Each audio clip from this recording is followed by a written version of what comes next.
Sex Bomb, and we're here to make you think about death and get sad and stuff.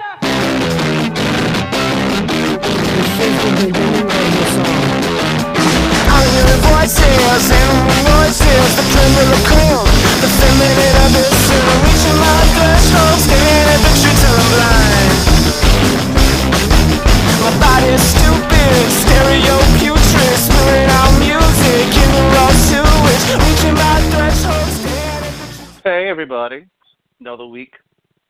Black NPR, Daniel Crudup, Brooklyn Black Tasha on the other side. What's going on, everybody? Hope you guys had a productive and awesome week. And if not, I hope if it was tragic, it was fucking interesting. Tonight we're going to be going into the new segment that I've been kind of tooling with. It's going to be called The Trial Of. And pretty much it'll be either me or a guest or somebody that we know will take a belief or something they like or something they're into, and they'll challenge it, meaning that they'll have to full immerse themselves in it to see if their belief changes, maybe, whatever decision. So this week, the inaugural trial will be the trial of Nasir Jones. So in order to kind of get into it, I listened to every song that Nas has ever made in the last 3 days. In the last 3 days, more or less, listen to every song he's ever done from Illmatic to Nasir. And we're going to get into it. I'm going to give a sobering opinion, and I will say, spoiler alert, my opinion changed. All right, so let's get into the news, y'all. It's been an interesting, wild, wacky week filled with ups and or downs. As we know, the government shut down last month. There was a whole to-do. We've gone over what a shutdown is. But pretty much there's another shutdown looming, and the only way it will be fixed and stop before it comes up is if they can sign on an agreement to fund the government. And what has happened was the conservatives and the liberals kind of sat together. They came up with something. They both kind of took L's. Trump is going to get some bread for his wall, not the $5.7 billion that he wanted, but he'll get 1.37. I mean, that should be enough to put something up. But he's pissed. Something he doesn't want to do. He doesn't like the idea of it. It makes him look weak. If I had to guess, I'd say he's not going to do it. The Democrats kind of took an L, in terms of the amount of immigrants they wanted to be allowed to come over.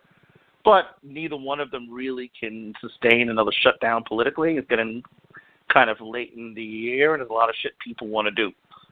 Pretty much what he said was, regardless of the wall money, it's being built as we speak, is what he said. And something that our friend of the show, David Brass, said, and I mean, I always hate to editorialize because I try to keep it as clear as possible. Not a fan of the dude. I think if you see my Twitter, which is the Black NPR Pod at Twitter, twitter.com. Not a fan. I find the way he does things to be disjointed and weird, and I would hope that he'd be gone soon. So there's that. El Chapo found guilty in New York for 11 counts of fuckery. That means a lot. I don't want to go into it. We only got 10 minutes to get into it. What that means pretty much is that he'll probably die in American prison, unless he escapes again through an intricate patchwork network of tubes. And the problem with this is that this is not like before you take him out, then it's done. He's been replaced. There's another dude doing it. Drugs is pretty much the economy down there, so there's that. The Grammys were last night, or not last night, because it's Tuesday, it was on Sunday. Cardi B became the first woman to win Rapper of the Year, which is starting a lot of consternation between of the niggas, and pretty much saying that she didn't deserve to win it because she's not a good rapper. And I will kind of editorialize in this moment that I don't think that's what the award is for. It's just pretty much, what your scans are, how you doing in Hop Street. But congrats, it had to be a woman, and knowing how the situation is, it probably wouldn't have been anybody soon. So it's good that it was her. What else is going on in the news? Generally, there's a lot going on. For the first time, it's kind of tailed out, if you will. Nothing really crazy has popped off this year. So you know what? I will use this time to kind of go into something that we talked about previous in terms of the Finding R. Kelly movie that we had a big, great discussion on. If you check our archive, it should be in there. There's going to be a new movie with the about the Neverland Ranch, and pretty much it's going to be the Survivor Michael Jackson movie. I wonder, what do you guys think about it? Here, let me give you the number 2. 'Cause you could call in during the news. It's not my time to just fucking speak to myself. You guys want to like hit me up? That's fine as well. Give me a second. I will get you guys the number. But yeah, it's going to be the Michael Jackson movie. Tell me what you think. I'm wondering. Oh, his number is 347-857-4302. Again, the number is 347-857-4302. Yeah, I'm interested because I feel with R. Kelly, he was a big part of a lot of our lives, our childhood, our sex lives, or whatever we want to do. I feel Michael Jackson's a strong component of a lot of our identity as black people in the world. So I'm curious to see how people are going to respond to full-on actual evidence of him doing fuck shit. Because we all knew that R. Kelly was a real piece of shit.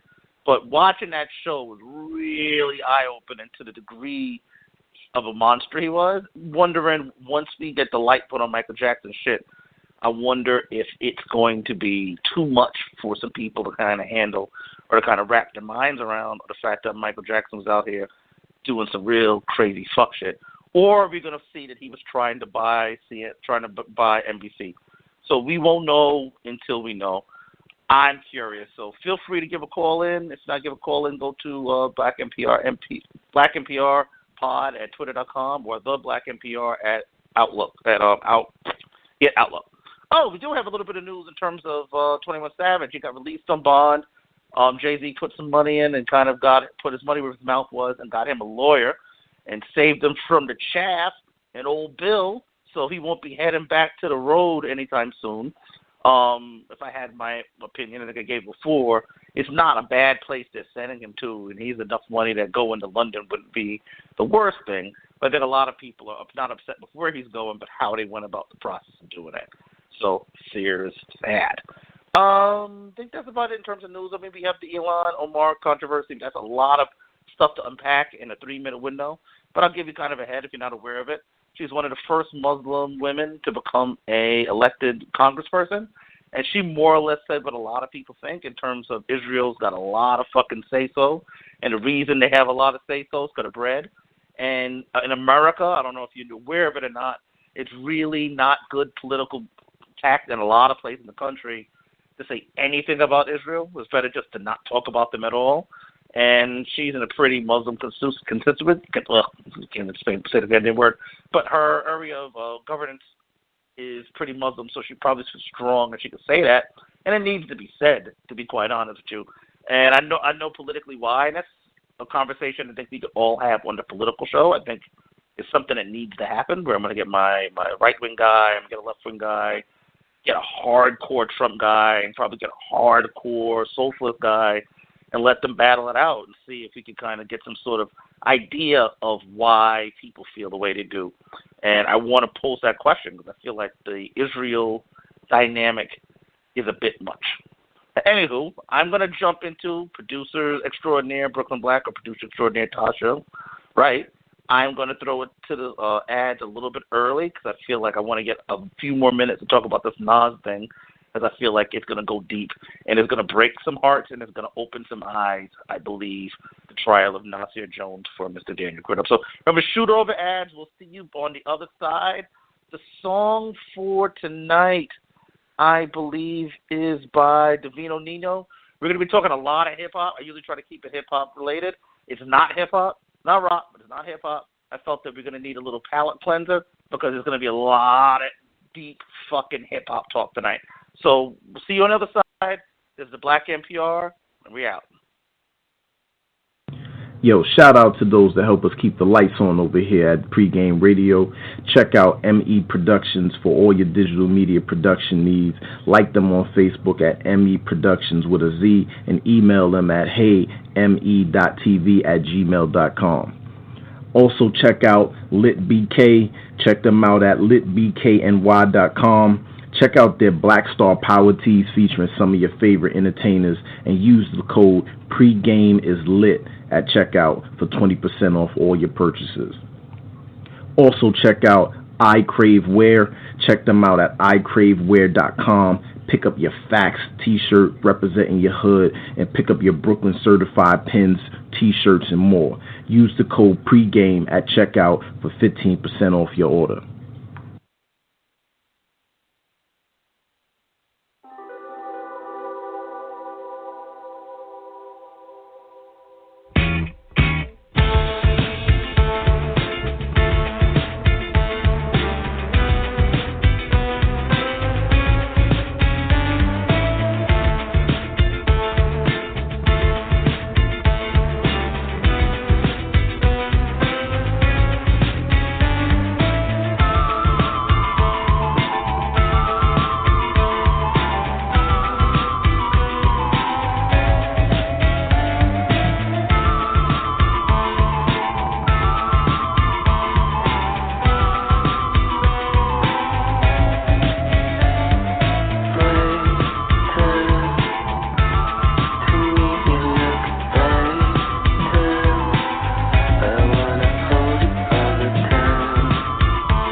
What's going on? It's back to Black NPR. That was the Vino Nino. Smooth as shit, but no more smooth as shit. It's time to get into the strong, somewhat weird, some bit awkward, uncompromising outlook of Nasir Jones today. I believe we have on the line, friend of the show, one half of the Termagant on Talk, which is all about hip-hop, and found on Spotify, and friend of the show, and quite possibly the biggest hip-hop head in the world, who was able to keep from being a groupie, Miss Chantel Branch. Hello, can you hear me? Yeah, I can hear you. Turn them. You're Hi, good.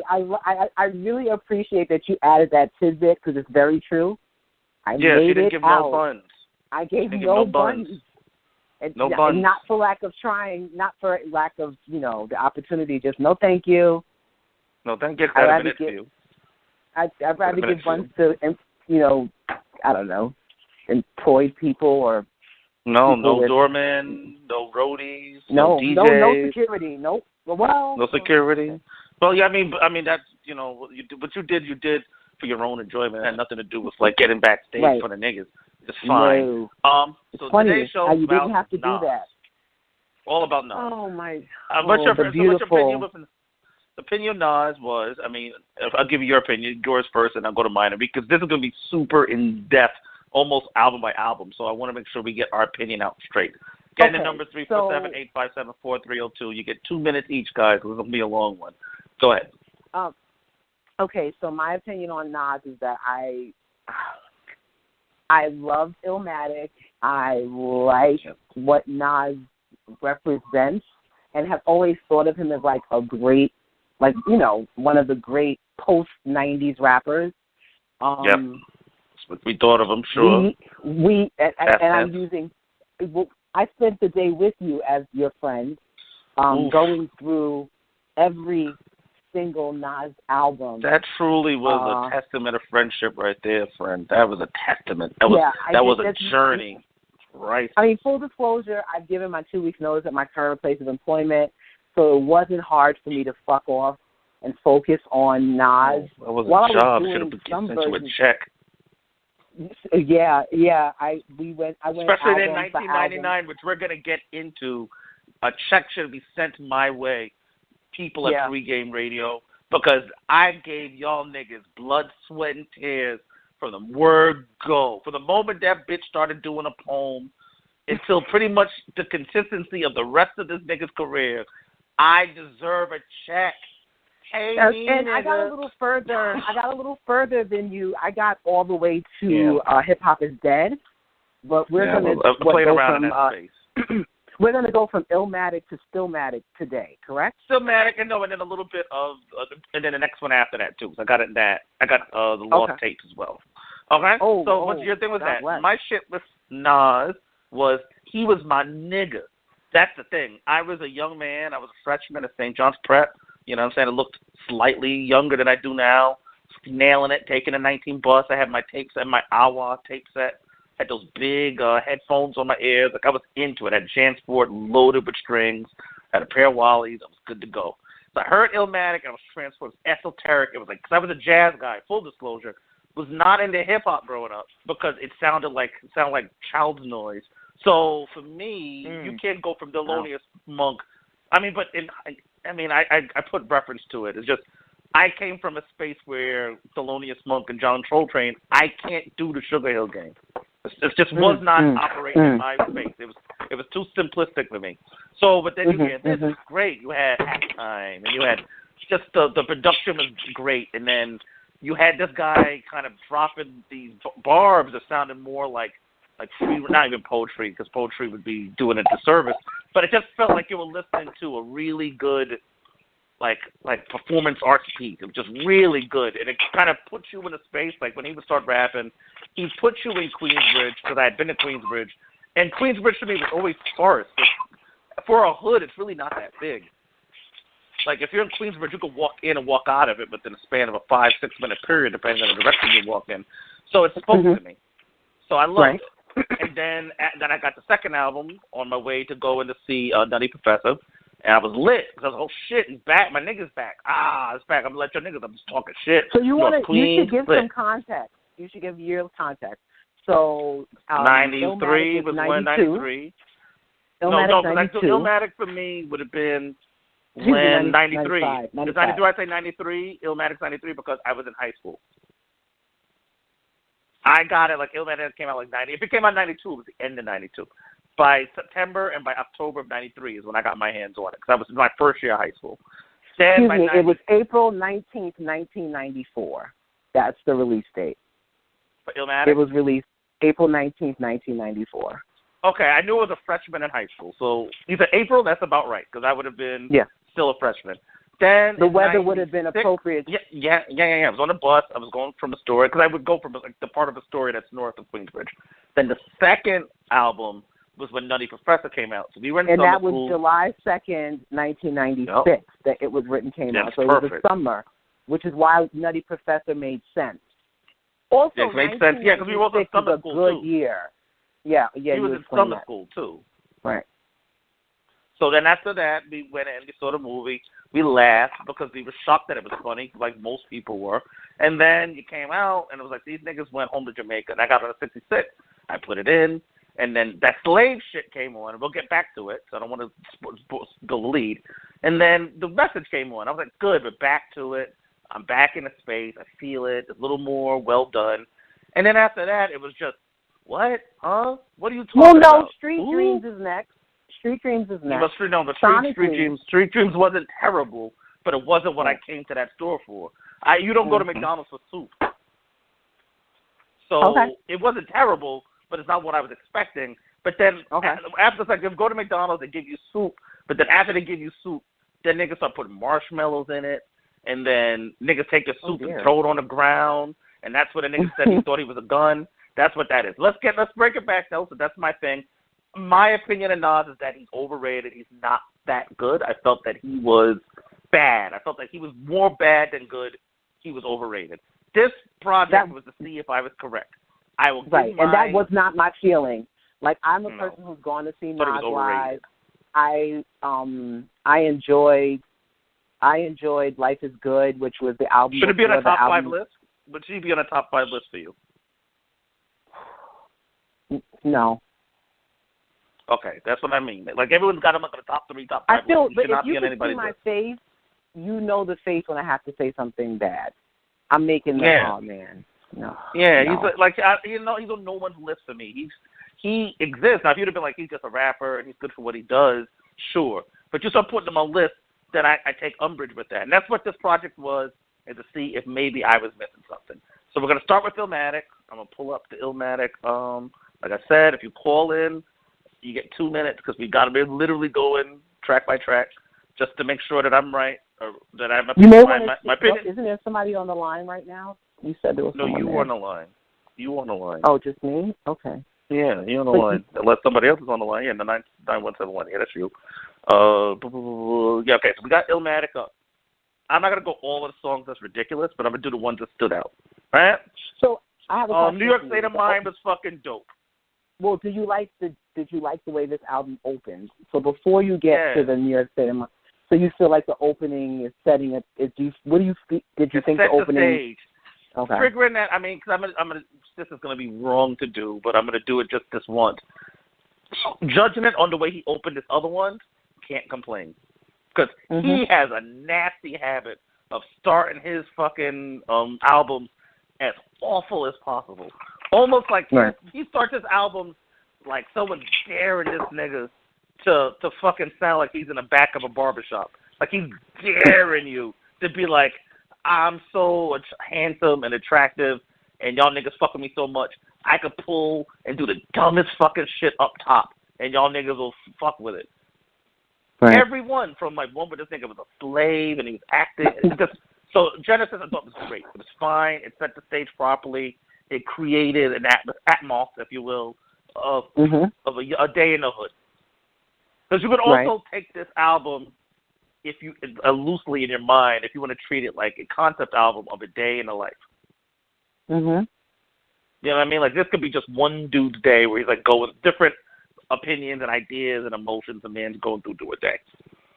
So it's great. Almost similar to like the Killer situation on the 36 Chambers, where you get a sense of who the people are by just having that exchange. This is him. This is AZ. They're talking about, they're talking their talk, and the train is going in the background, and they're drinking their Hennessy. They're about to smoke some weed and all of that stuff. Yeah, they're giving you a general energy of what you're about to, of the people. Because, mind you, we didn't know who these niggas were. So we didn't know who these niggas were really, and we finally got a general idea of who these niggas were. The New York State of Mind comes in. Mind you, I had an understanding of what a New York State of Mind song should sound like. So when I heard it, I was like, are they going to sample it? Are they going to do something else? No, he did his own thing. I thought it was great. I thought it was solid. I enjoyed New York State of Mind. I enjoyed Life's a Bitch, and I enjoyed This World Is Yours. I felt all three of those songs that played together blend into one song, but in a good way. Right. You know what I mean? It's like, it makes sense. Yeah. And then you get Halftime, which is great. Yeah, Halftime, I believe, was the first of his underrated joints. Yeah. So when people were kind of like, oh, you heard Halftime, it ain't hard to tell. Like, nah, nigga, did you hear Halftime? Right? So Halftime is dope, but of all the ones on here, that was like, it depends on the energy that you're in. Well, so you don't like memory lane? Like, I know that you are not a person who is prone to reminiscing. So I think that the idea of somebody sitting around reminiscing is really. I think he was so. I think Memory Lane would have been better served on Stillmatic and better served on, but like in that same kind of like, because he was so young at the time, it never rang true. It just was like he was more or less reminiscent of shit that happened last week. But also the construction of this, like he's giving you bars though. Like he starts memory lane like boom. Like he's letting you know. Here, hold on, because this is the cool thing about the internet. He raps for listeners, prisoners, Hennessy holders, old school niggas. Then I be distant, unofficial to smoke woolly die, dropped out of coolie high, gassed up a cokehead cootie pie. Agreed. We've all done that. But it's just, and this is where this is the other thing about Nas that's attractive. His voice, for such a young person, he had such a raspy instrument that I think hearing him say these words and then the way that he kind of goes into the pocket. A few moments a day where I just plainly said a lyric of his, and you was like, "You make it sound so stupid," and all I did was just repeat it. All I did was repeat it, and it just taken out of the his cadence. It really is like, what are you even fucking talking about? Like, but we'll get to it.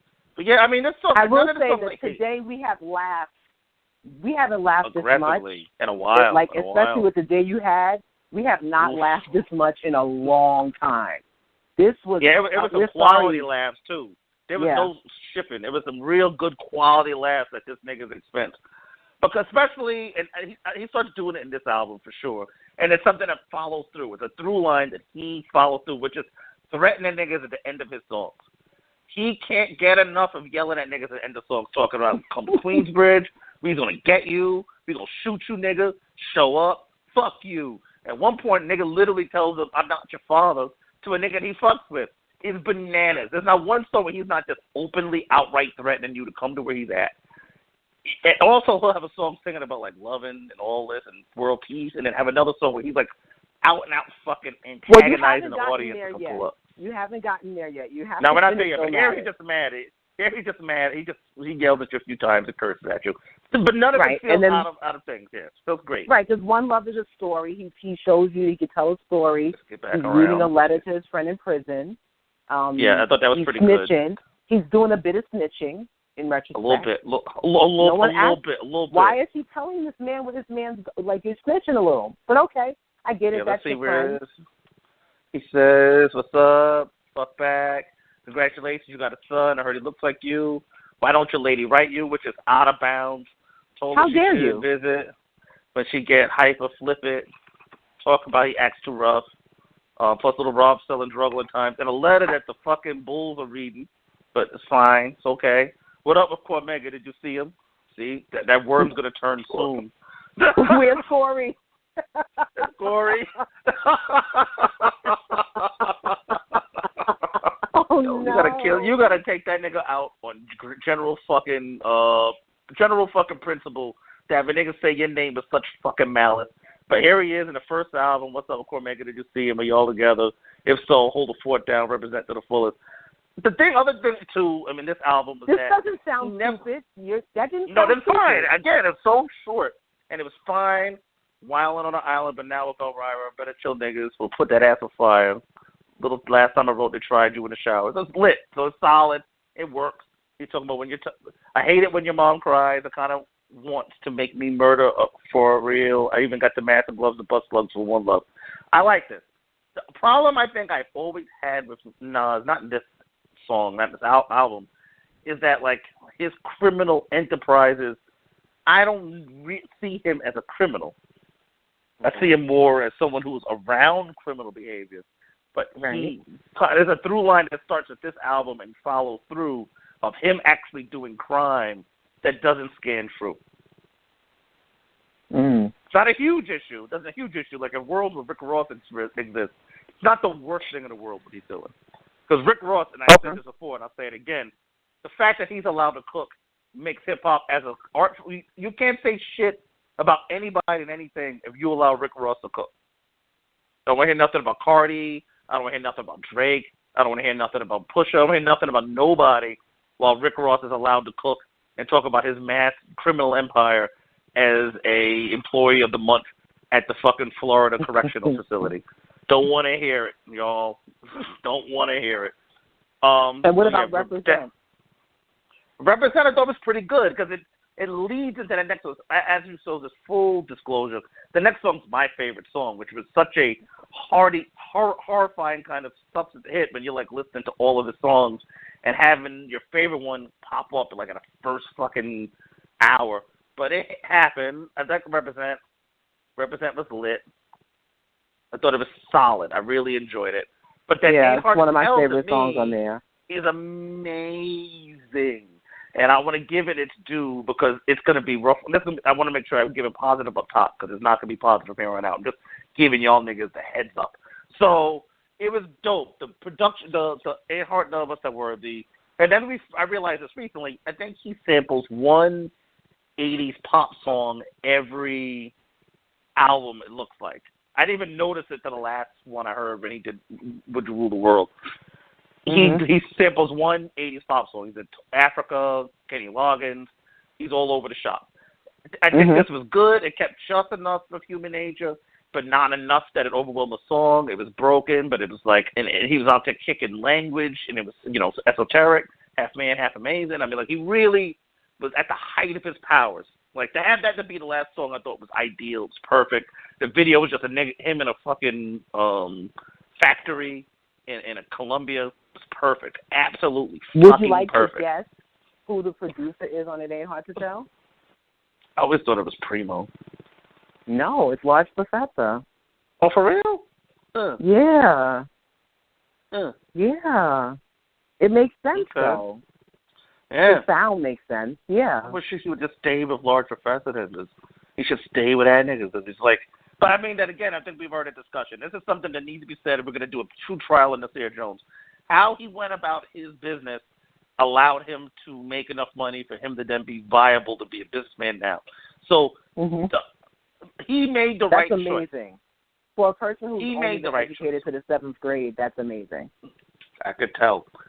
So it worked. It worked. So, like, my issues with him, I can fucking tell. And the bigger judgment to niggas who say he's deep. I'm holding y'all niggas in contempt. The niggas that heard that nigga's 6th grade fucking language and his very loose understanding of how government works. And it's almost like when you're like a kid learns about government for the first time and they come into the dinner table to tell you what's what. That's what listening to a Nas song is like. They're telling you what's what. Like, there's 3 branches of government. Right. Like, Yeah. Tell me more. Yeah, and there's a president, and then he can veto. So you got to vote a good guy in so he can veto things if you vote bad guy in the other thing. Why are you not getting this? I just learned this a minute ago. Right. That's what a lot of his songs sound like when he's really trying. But Illmatic was like that. I would say Illmatic was one of the most perfect albums ever made. I feel that it was succinct, but I'm looking at we always now, let me ask you a question. Did you think it was too short at the time? No, but it wasn't short, because if you look at it, I think it was too short. It's 10 songs, 4 minutes a pop. For the most of 3 years, and it feels like they're shorter, but it's not. It's just a good album, and it works. It's like, they say that there's no one listen to albums anymore, so there's no real mastering. Like, there's no, like, okay, well, this blends into this perfectly, that blends into that perfectly. Whoever laid this album out is the true hero. Because, like I said, New York State of Mind, Life's a Bitch, and The World's Yours blend into each other perfectly. And then if you really think about it, Halftime truly comes in at the halftime of the fucking album. And then Memory Lane, One Love, and One Time for Your Mind are generally all one song, too. And Represent kind of like stops everything. And Ain't Hard to Tell exists in its own fucking window. It's perfectly done. And that's the Well, I would say that It Ain't Hard to Tell would be like the gay death drop of this album. Like, he really that was it. From the second floor with a carabiner on. Yeah, exactly. With a carabiner on, and whenever it said, woo, and then everybody was like, oh, and then boom, boom, boom, it was great. So then it ended, and it's done, and then when did Reasonable Doubt come out? Reasonable Doubt came out in 1996. I know that for my own reasons. Because I just want to kind of put us in perspective of where we're at here. I'll get the date for you. Yeah, because it's about to go left. I hope all that was good for you guys. because I'm pretty confident really it's not going to get that positive what's again. about to happen here. And I'm so sorry. It is not going to get better. Person, it ain't going to get better. I feel bad being so about what I'm about to do right now to a mixed group, but it's fine. So you guys will be delusional enough to kind of bring it on. From you can do work. Reasonable Doubt guys. was released on June 25th, 1996. 96. Okay, so this came out in July. So the second album, because that's officially Jay-Z's first album. So that's the world we're living in. Like, who's this? Oh, this Jazz's buddy. Oh, shit, it's lit. Oh, this is fucking classic. But I will say, let's not go too... Yes, a Hawaiian Sophie nigga. Okay. Oh, this nigga everyone's selling drugs now. Okay, but it's lit. I would say Reasonable Doubt is a classic, not in the way that Illmatic. Illmatic's a classic it's an audio classic. It's not a rap classic, if that makes any sense at all. Like, it's just a unique experience. Like, that's why when they said we're going to do it at the Kennedy Center, I was like, perfect. Because it's not rap per se. It's more experience. That was nice. It's an experience, the songs, and they all blend in each other perfectly.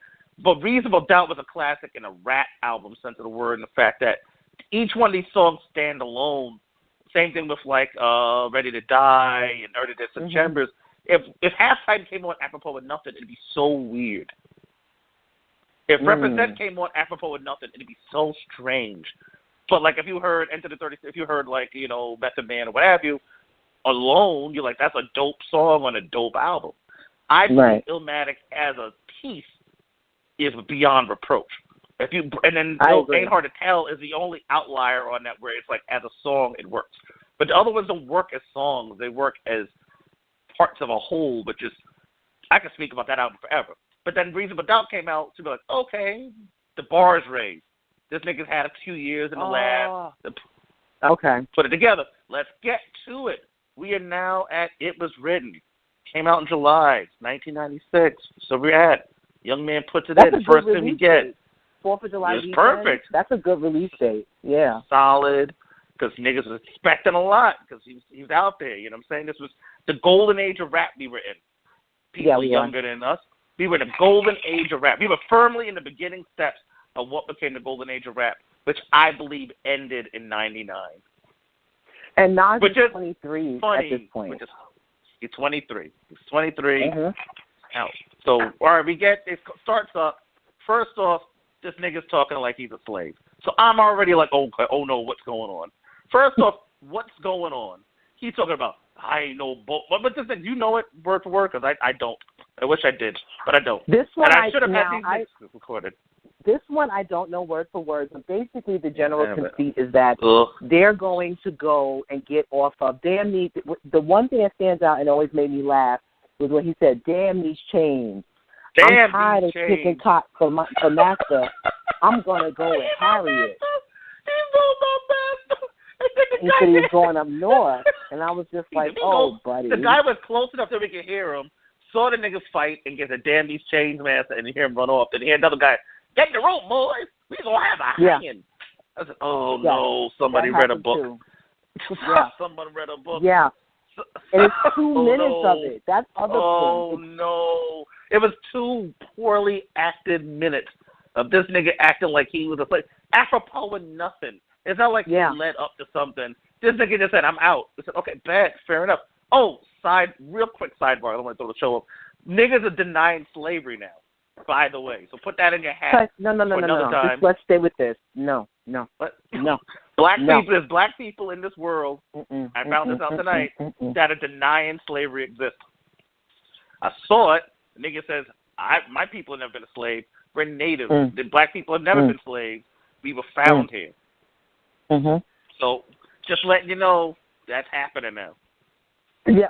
So also the other problem we had in 1996 is that a lot of us thought that the world was going to come to an end or something bad was going to happen. Yo. If you remember Busta Rhymes' album, he's screaming at you, there's only 5 years left. Like, he is screaming it, like, screaming it. Like, if you heard Busta Rhymes' voice, you know what that sounds like, and he is just screaming. There's only 5 years left. So what Nas this is not doing LBL. It's not this is not Y2K. This is just we were conditioned on a level that when 2000 came, it was done. It was a wrap. It was over with. Don't worry about it. It's gonna happen. Yeah, we were not expecting 2001. We was like, this is gonna be it. So a lot of the music in the late 90s had that energy of like we're counting down to the end. It's almost a wrap, and what we're gonna do is bug out and just do whatever. Because there's a point in that intro where he's like about the millennium, and he's starting to talk about the millennium, and some of it. I will say this, Danny. I want to say this to you. Sometimes it's hard to go backwards, except that when we watch Blazing Saddles, we still laugh. So that messes up the logic. Well, that's the other thing that we need to address about going backwards is the pink elephant in the room. The sheer amount of times the word faggot is used, and I'm using it for effect to see how hard it was heard here in my mouth. The hear this nigga said it constantly. And now I lived back then. I remember when it was said. It wasn't like crazy for people to say it. He says it a lot. Niggas wasn't saying it a lot. And he says it pejoratively. He says it a lot. Yeah. Sure. Like Cockefeller Records. Yeah, we'll get there. So then we get into the message. Yes. And the reason I'm trying to take so much time with this because this is the last bit of peace and effectiveness that we're going to have for pretty much the rest of the shows. Until 10:30 is going to be pretty much just doom and gloom. The message was a well-written song. It was solid. It started kind of leaning towards the bullshit that he gets into later in his career, but the beat's so good. It's still kind of ephemeral. So it's like I feel like he's kind of like rapping like on a rainy street corner. And he starts the story midway through and then cuts it. You know what I mean? Like he starts the story totally and forgot about it. And just forgets all about it. And then it's done. And then I'm like, well, okay, we're back in it. I mean, it's different than what I thought. And then the next one is Street Dreams. Like I think I said, Street Dreams. The message is that he flows in such a way that it feels like if somebody was doing a routine. It's really good. Yeah. It's good. Yeah, it was solid. It was solid. I had no problem with that song. Okay. Again, after we leave this song, that's it. You can never go home again. That's it. And the sample is one of those evergreen samples because Carl Thomas uses it in a totally different way, and it works really well on an R&B song. So it was a great choice. Whoever produced this, it was an excellent choice. That was a sample of something. I think this might be a Trackmaster production, by the way. We always wonder what the fuck happened to them. We always wonder what happened to Trackmasters, and then we made that mistake. The song is called "The Shape of My Heart" by Sting. Yes. So I've never heard Carl that song Thomas before. Yes, I have. No! I was about to sing it. Oh! It's from that movie with the French dude and Natalie Portman. The Professional? Yeah, that song was in it. Yeah, "The Shape of My Heart." Sounds really good too. It's like guitar work, whatever. Yeah. Solid. So we got to the bottom at. There you go, niggas. You learned something. Then Street Dreams comes on. You like Street Dreams. Burner. Also, we discussed Chantel was a driver and a passenger. This song is perfect to be in a car. This is a car song. That Bennett is so loud. It is so ridiculous. It shakes. A lot of this stuff sounds good in cars. A lot of this is when I was in the whip.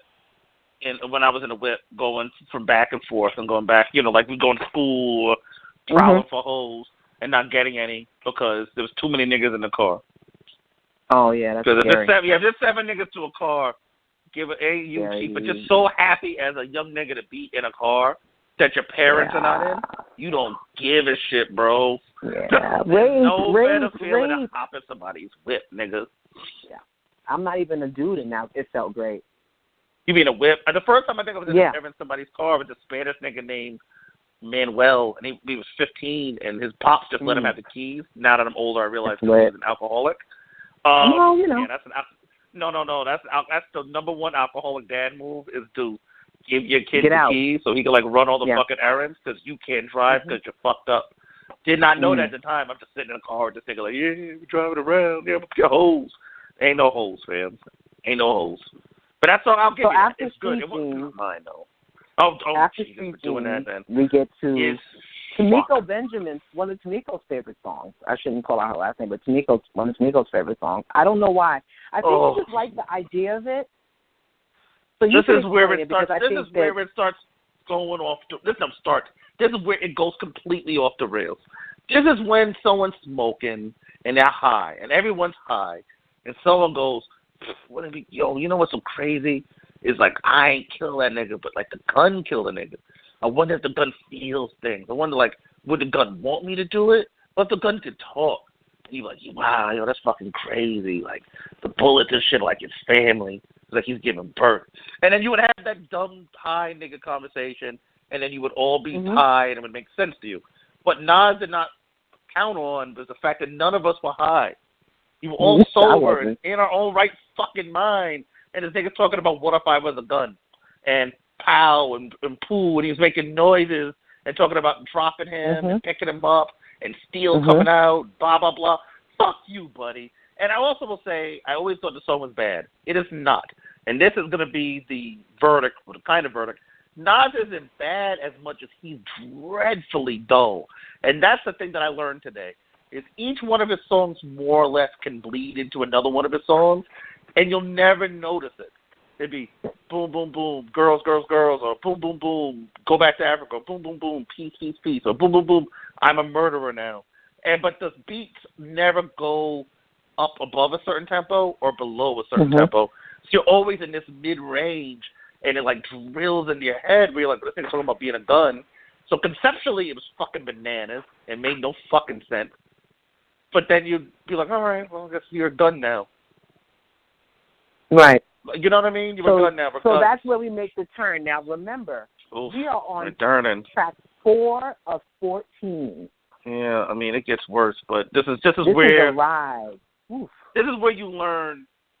This can and will get worse. It's when you learn, like, oh, this nigga's emboldened. This nigga's got this. He's emboldened, but he avoids the sophomore jinx because he's got hits on it.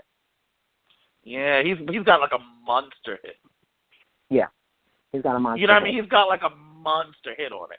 That's the thing we need to address. He's got one of the biggest fucking hits on there, which is "I Rule the World," which wasn't terrible the first time I heard it, but got more and more terrible every time I heard it because I'm not a big fan of what's his name? Lauryn Hill. Oh, shoot. Okay. Sure. Yeah. I don't hate Lauryn Hill. I'm not like, oh, fuck Lauryn Hill. So the she's presence trash. of Lauryn Hill did nothing for you? For idea no, it didn't uplift it. It didn't uplift it. It didn't deny it. So if Mary J. Blige would have sang it, it would have been the same song to you? No, she would have put some oomph into it, and I think she would have gave some value statement to it. You know what I mean? I think it would have been a different thing. Yeah. Okay. Producer but Danny I mean, it wasn't and her our Danny fault. would have put. Okay. Yeah, it was, but again, it wasn't Lauryn Hill's part. It was this. Again, the thing that goes through the through line of each individual song is this nigga's childlike understanding of how the world works. So even though he's being optimistic, it's like, I got you, and if you rule the world, imagine that. It's like, no, I can't imagine that. That's not how it works. And it's like, I know we're supposed to give a license to people, like, hey, but he speaks with such a forthright earnestness. But he's that also it's like, 23, and at 23, you do think you know a lot. Sure, valid? But okay, valid. But then we got to give Biggie was 23 too. Okay. Biggie was 23 too. I hear what you're saying. Jay-Z was probably 23 too. Why did he these was niggas 27. He was 27. Okay, fair enough. All right, fair enough. I'll give it that. But Biggie B. No was 23 when he dropped all of that shit. And nigga didn't. Well, Miss Wallace seemed like she was a stern woman, so he needed to know what he was saying. You know what, Miss Wallace? I mean, I'm about to drop the hot fucking take, but if he didn't hit it with this fucking rap thing and continued shooting and stabbing and murdering people, will we still be looking at Miss Wallace like the mom of the year like we do now, or no? We'll skip that and talk about Watch the Niggas. Watch the Niggas, it has Foxy Brown on it. Are we getting back into this? Okay, that's another thing. I want to make sure. Yeah, I'm not Miss coming Wallace for Miss Wallace. I'm not coming for Miss Wallace. I'm not coming for Miss Wallace. I'm just saying we go like she had it all figured out, but it seems like if he wasn't good at rap, would we still have that same opinion? That's not a you don't. answer. Okay, right? I'll say this. I'll answer you. The thing of it is this: what she did was she laid a base. What happens sometimes, and what happened at that time, in that particular time in this city, is that you could lose your child because your child could be influenced externally. Fair but enough. The base that Gotcha. he had, he could have, because there's people we now know that are turned around, that are, doing all manners of legal, okay work, who in this time frame you were thinking, oh, my God, this is not going to end well. And it turned around. So, but a lot of the people who it turned around for tended to have a better base than people who. They had the base. They had everything set up. The base was set up, but they got a bad start. They were making bad choices, Bad choices. But then when given the opportunity to run it back with that base intact, they were able to kind of keep things. Yeah. They were able to get, like, a train, and you were able to put a train on a track. They're able to go on it because the wheels are where they need to be. Okay, I'll give you that. That's fine. Yeah. All right, so let's get back into this. But yeah, that was something I was always worried about. So watching niggas did have Foxy Brown on it. Yeah. But still, again, Great it's voice. fallen into Great my. Voice. Yeah, she really. I mean, there's a lot of backstory to which I'm not privy to or I've forgotten over the years with her. I feel like she could have been bigger than she was, but I feel like, she kind of got wrapped up with the firm thing, which had a double meaning, I believe. The double meaning, because this is, like, when did this come in, 96? So was this before, this was, like, in the middle of the West Coast East? El Nana. This is before El Nana comes out. This is firmly in the middle of the East Coast, West Coast beat. So out here, Dr. Dre's out here being an op. Dr. Dre is actually on, I believe him and Dr. Dre have a song on this album. Yeah, they do. Together. They do, but I mean, like, that was the movement, was that, it's probably, they had the movement, was that he was, no, I didn't. It didn't work. And that's the issue here, and that's going to be the general issue through all of his career, is his production is always so, like, none of it's doing anything. Like, it's not sparse enough for him to be able to kind of, like, operate like in Illmatic, but it's not enough where it's, like, enough going on, but he gets lost in the sauce if it's too much going on. As you just had me listen to Black Republican, right? This is Black Republican. Yeah. This nigga seemed lost in that. So you like, not felt lost like he by the sounded beat. lost? Nah, he didn't sound lost, like, confused, like, lost in the mix. Like, it's easy to lose track of. Like, Jay-Z was so fucking masterful on that, where you're like, you can't help but be like, oh, there's Jay-Z. You can track him in that. You can't track Nas. There's beats. You know what I mean? It's almost like he needs the beats to be low end so he can kind of be the number one thing you're paying attention to. There's a moment the beats do. That's why I honestly think he doesn't have too many features. That's why I honestly think that his production never really comes above a roar. Because when it gets to be a bit too much, you lose the nigga in the beats because he doesn't really do it any other way than the way he does it. Like, he's not you're not going to have him on a Money Cash Holes. You're not going to have him on a Ha remix. Like, if anyone wants to make an argument between who's better, him or Jay-Z, come on now. Like, you can't have him like Biggie, same thing. Biggie was on what's the word? Bone Thugs.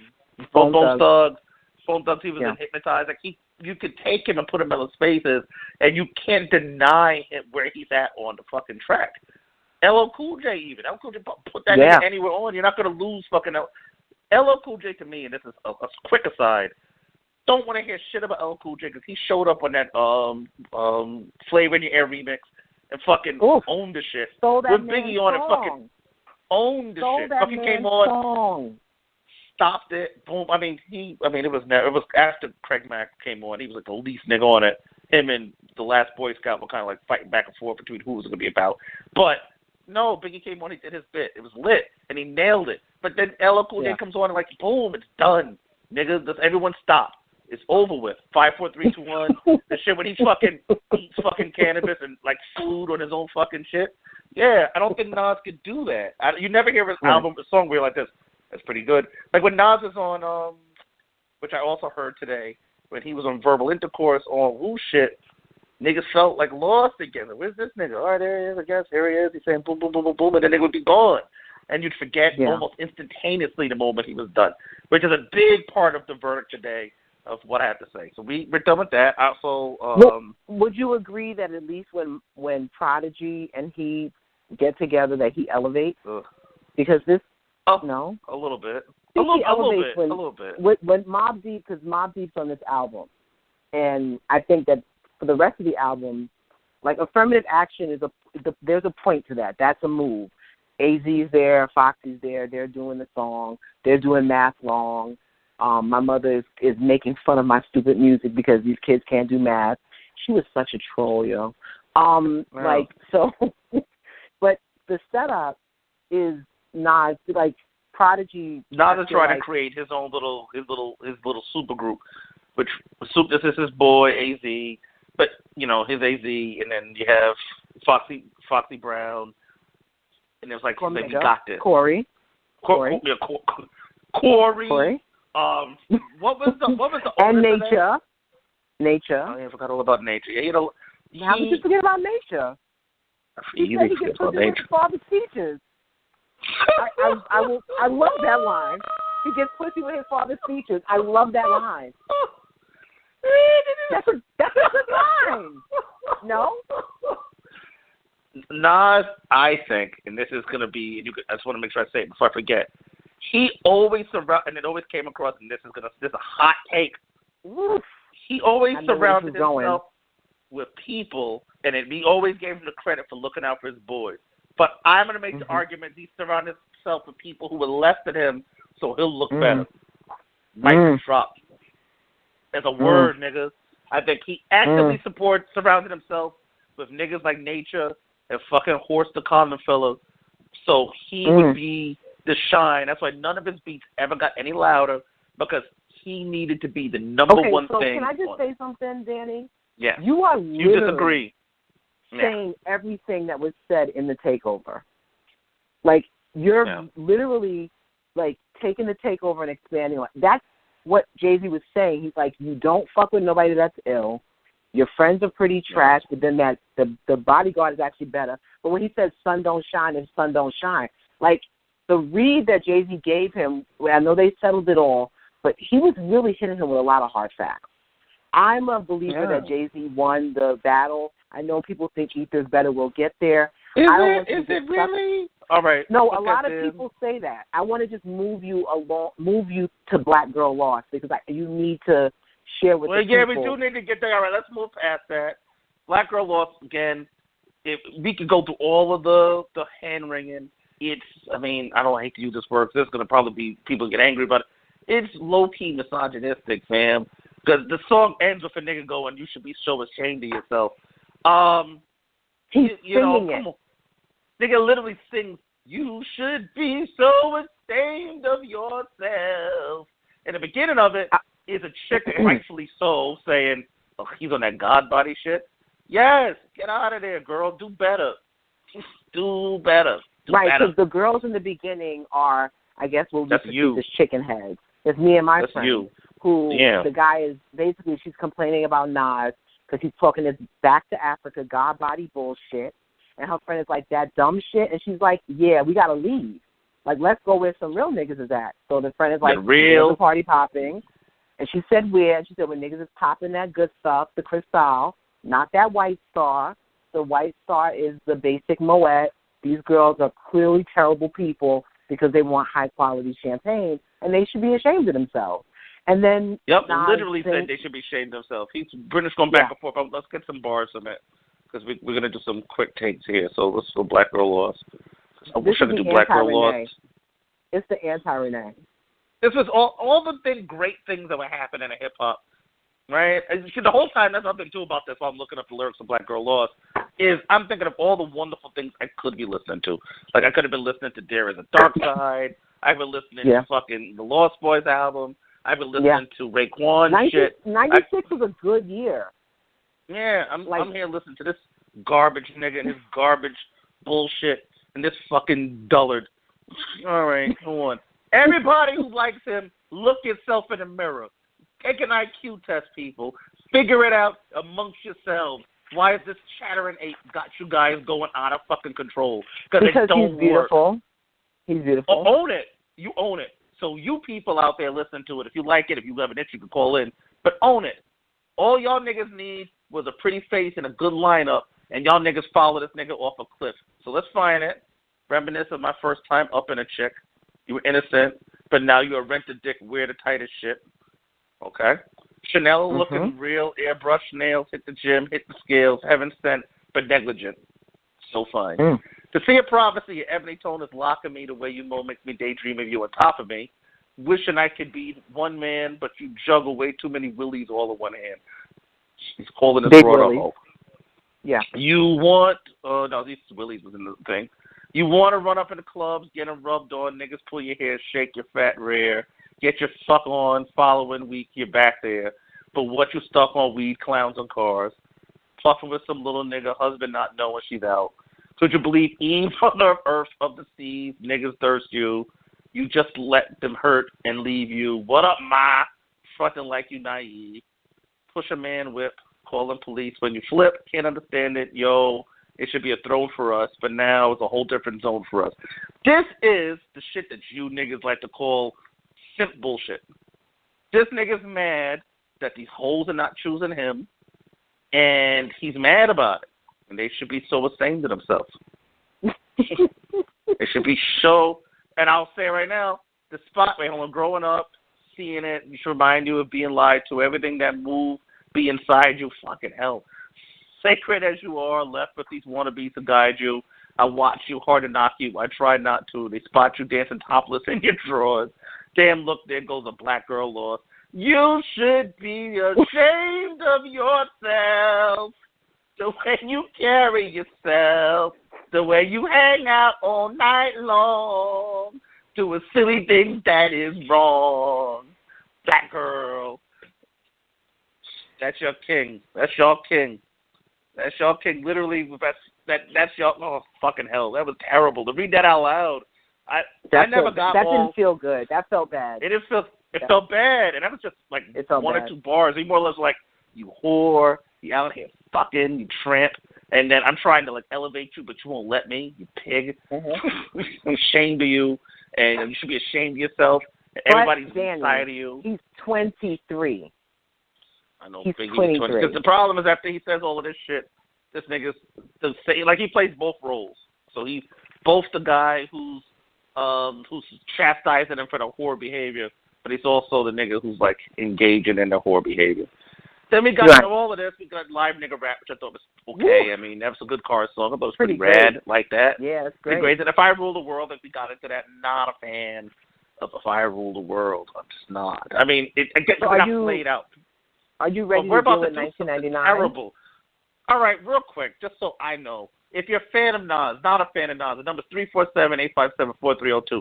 Like I said, I think this is going to be a two-part show because 1999 is going to be the next half hour. There's no way in fuck we get off of 1999 next half hour. So part one of the trial of Nasir Jones tonight, we're going to get into what amounts to 1999, which is truly, according to at least listen to his music, the worst year on earth because he puts out 2 albums in one fucking year, and they're both god-fucking awful. Like, they're not just bad, they're awful. Yeah, we have to do a second episode because there's like mad episodes to do. That gives you more time to like just struggle down the rest. Remember of it. when Jay-Z said that it was a one hot album every 10-year average, and that's so lame. Like I used to think that's mean, but now that I've gone back through it, and I'm like, oh no, I hate Jay-Z for being right. You're right. You know, at some point I'm gonna have to do the Distant Relatives fucking album for next week. I'm going to have to listen to fucking the Nas and Damian fucking Marley album. And also the Untitled. The album too. The Nigger album. Yeah, I'm going to do other ones that have a whole other episode. The Nigger album, which looks like it's going to be god fucking awful. But here we're in 1999. No, that's not bad. All right, we'll see. But isn't there somebody else who's calling in? I thought you said you had someone else on the phone. No, I gave the number. No, these niggas are being quiet now. These niggas are being real quiet. So we're just talking to each other. Are you guys mad at us? We're sorry. Listen, I did not want this to be. I'm not sorry at all. I'm sorry because I thought I knew something. It's like when you find out like that one of your parents was in jail for some time, but you didn't know. This is off-putting for me because it was like in my you mind, assume that it was good if you would went back to it. You were, oh, he's probably okay. I'm probably not. I know I bought every single Nas album since Illmatic. I know that for a fact. I bought I Am. I bought Nostradamus. I was angry about Nostradamus. The first song of I Am is literally the one with the poetry in the beginning, right? Or was that Nostradamus? No, that's Nostradamus when Jessica Care Moore, shout out to her because she's an ill poet. But this is not the space for it. Man, I Am has an intro too, Danny. Fucking you don't remember it? No. Yeah, Nas gets really big on like telling people to have babies by ain't shit niggas because they're gonna be militants in the war. And he does. Let me see what I said about it. Yeah, so I Am. Okay, so what was that? What is I Wet Who You Wedded? That's the one he did with E40, I think. No, Scarface. And it was pretty much just him saying, "I wet who you wedded, you wet who I want wedded." He says it like 15, 20 fucking times in a row. I wet who you want wedded, you wet who I want wedded, you wet who I want wedded. Then there's also the what's the one? Yeah, let's get line by line because it's gonna be a harder one for me to remember because this was tough. Oof. We had New York State of Mind Part 2, which was just enough like New York State of Mind where I was like, this could be good, but it was the Lily was guilt. It was too much. You want to hear something crazy, Shondell? Remember how we said that every song went on forever and it was too long? I'm looking at it now. These songs are about the same amount of time as Illmatic. No the difference way. is there's more of it. Yeah, there's just more. So instead of 10 at 4, there was like 2, 4, some are like high 3s. These are all 4+, but there's 16 of them as opposed to just too the 10. Much. And they also don't flow into each other in a good way.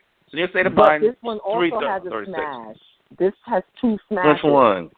What? Which Take one? Me Now was a fucking smash, and Nas's Life was really popular.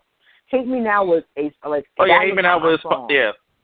Ugh, but that song was really popular. I remember peeping that on TV and being like, I made the right decision to leave this thing alone. I said, I made the decision. Small World was about beef. A lot of these songs were about, like, getting a nigga, if I remember correctly. Dr. Knockboot was the one we was talking about, like, hold on to Dr. Knockboot, everybody. About not fucking kids. He's though. He's talking about hold on to it, because then he walks it back on Big Girl. So he's out here talking about being solid, good shit on Dr. Knockboot, right? I'm trying to see what else is on here. This seems to really blend this in. We Will Survive, you said, was the knock on Jay-Z, right? The first whole disc is We Will Survive, yeah. That's the first one. What was the lyric? Because the thing of it is, like, there's no king. And all of this copping up. Oh, here it is. What up, Big? You know, shit is rough after you slid, and God said now. He plays for the kid, ain't nothing changed. Still partying bullshit. Beats fuck R&B bullshit. For every hit you made, more rappers afraid to come out. Machine Gun Funk. I didn't come Queens. to your funeral because I would have been upset making it about him. Still in the blood because you're in the paper, but fuck it, you're living your life. You see your daughter, newborn son. It used to be fun making records and see your response, but now competition is none. Now that you're gone, yep. See, that used to be a diss track back in the day, guys. Right. That was it. Right. That's all you need to say is allude to a thing, and these sensitive queens would have fucking picked up and ran with it. That's something we learned today is our greatest rap heroes were queens, and they were sensitive as all fuck, and they were sitting there hearing shit and getting mad, going, I know this bitch didn't make a song about Lexuses. That nigga knows I drive them. Fuck it, I'm cutting that nigga. That's all it took. That's literally all it was. Niggas was fucking people's baby moms off of just that. Do you not like the song with Aaliyah? Because that's a good one, too. Sing it tonight? It didn't suck. Again, I think that falls into the dull. Nothing in this was good until I got to the one I told you. It was like, okay, I like this a little bit. Which is Rule, which is like, I think, another episode, another 2 after this. Then we go, here we go. Life is What You Make It. Big Things. They all sounded the same in a really bad way. I knew talking about this would be hard. They all blended into each other where I can't even, like, speak. I see my floor is warm, but I don't have heated floors, so something's going on. I know that's obviously not for the show, but I feel like I need to say that publicly So if there's a suit, y'all have me on record saying that my floors are very warm. Okay, so there you go. Take that with what you will, people who want to sue on my behalf. Here it is. Nas is like, big things, money is my bitch. And none of these songs really struck out to me. Like, I was like, hey, the only one where I heard it was like, this is fucking ridiculous. And it was like, I could talk about it here. I'm gonna read it directly. That distant quiet, the most dangerous side of me, and twisted like Dr. Death Kevorkian. Flip shit, white gun handle, made of porcelain. My Houston niggas come through for niggas. Scarface get a call and we shooting niggas. Favor for favor, that's how we do business. Trying to make future figures. We two of the illest. What? We wet who I want wedded. I wet who you want wedded. And nigga can get so it. bad. Favor for a favor. Repeat. It says repeat 4 times. I wet who you want wedded. You wet who I want wedded. Any nigga can get it. Repeat 5 times. That happened, y'all. No. 99. No. So I would say I Am was bad for just the lacklusterness of it. The fact that he came out with an album. So what was the next album Jay-Z did? And I hate that we're doing this, but I think it needs to be done. What was the next Jay-Z album after Reasonable Doubt? You are so mean. You're so mean. Volume 1. You're mean. Which you're was a very when? mean person. I believe that was in 1990. Well, you're mean because you know what you're doing. You're backing into it. Needs to be done. I know. Yeah, I see what you're doing. No. Also, at the same time, one of the greatest. 97 is a hard or we like got a volume follow. 3065, push 1, you're on the line. Are you pro or are you con Nas? Well, when that person gets on, I'm saying, mind you, also Big L came out a year prior in 95, and he's a year away. But I want to take that. I don't even do a trial of Big L. I'm of the mindset that Big L was overrated. I feel Big L was a one-trick pony. Boy, oh boy. Yeah. Okay. Yeah. You're I like fucking Big with L. sacred cows. You're fucking with sacred cows. Yeah, it needs to happen. So 3065, where you at? Mark, can you hear me? Who's this? Oh, it's Marvin. Okay, go on. Hey, what's up, fam? What's up? Yo, it's blasphemy for you to even have this conversation about Nas being overrated. Why? Because how is he overrated? We just been speaking for an hour and a half on why, so I need you to give me 2 minutes of why is it. Listen, I'm hearing you read like his lyrics and stuff like that. Like to me, it's like Nas first Rakim, then Nas made being conscious cool. Like to actually have lyrical content cool. Because before Rakim, KRS-One Rakim kind of led the school, but Nas is the leader of the new school of the conscious, but at the same time kind of being cool and not too corny, preachy. I don't say nothing. But you also said the argument we're making tonight is not on consciousness because I don't believe in that. I find that to be fake. But we're talking about musically, like as a musician, as a rapper, not as a construct of thought. He's overrated. But how? Okay, even just sonically, as far as just the music, how is he overrated? I mean, hold on, I got one. All right, you know what? That's fair enough. Fair enough. I got one for you. Hold on. How is he overrated? Your king said, and I quote, this was in 1999, rapping high and along, like he really had the gift. You wet who I want wedded. I wet who you want wedded. Any nigga can get it. A favor for a favor. I heard you say that. I wet who you want wedded. You wet who I want wedded. Any nigga can get it. You say I got a problem, then tell a nigga where he's at so I can study his motions and peel his motherfucking cat. No, sir. No. Okay? No. We deserve better. And that's not better. That's worse. Now, if you want to make the argument that he made being a thinking man cool, I'll give you that. But if you're trying to make me seem like this particular fellow is a great rapper, no, not giving you that. And I'm explaining in great detail, song by song. Remember that song where he was telling that girl how she was a whore and how she should be ashamed of herself? Marvin? Yeah, but he's conscious, so why is he telling that girl how ashamed he is of her being sexual? He's telling a black woman that she's trash for 4 straight minutes.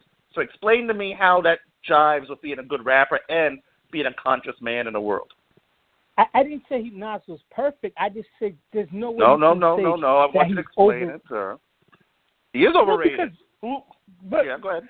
the whole I mean, if you take it that way, just think about it. Like, hip hop as a whole, as much as we want respect, we still call our women bitches and do all this kind of crazy stuff. So there's always a lot of contradiction in the music.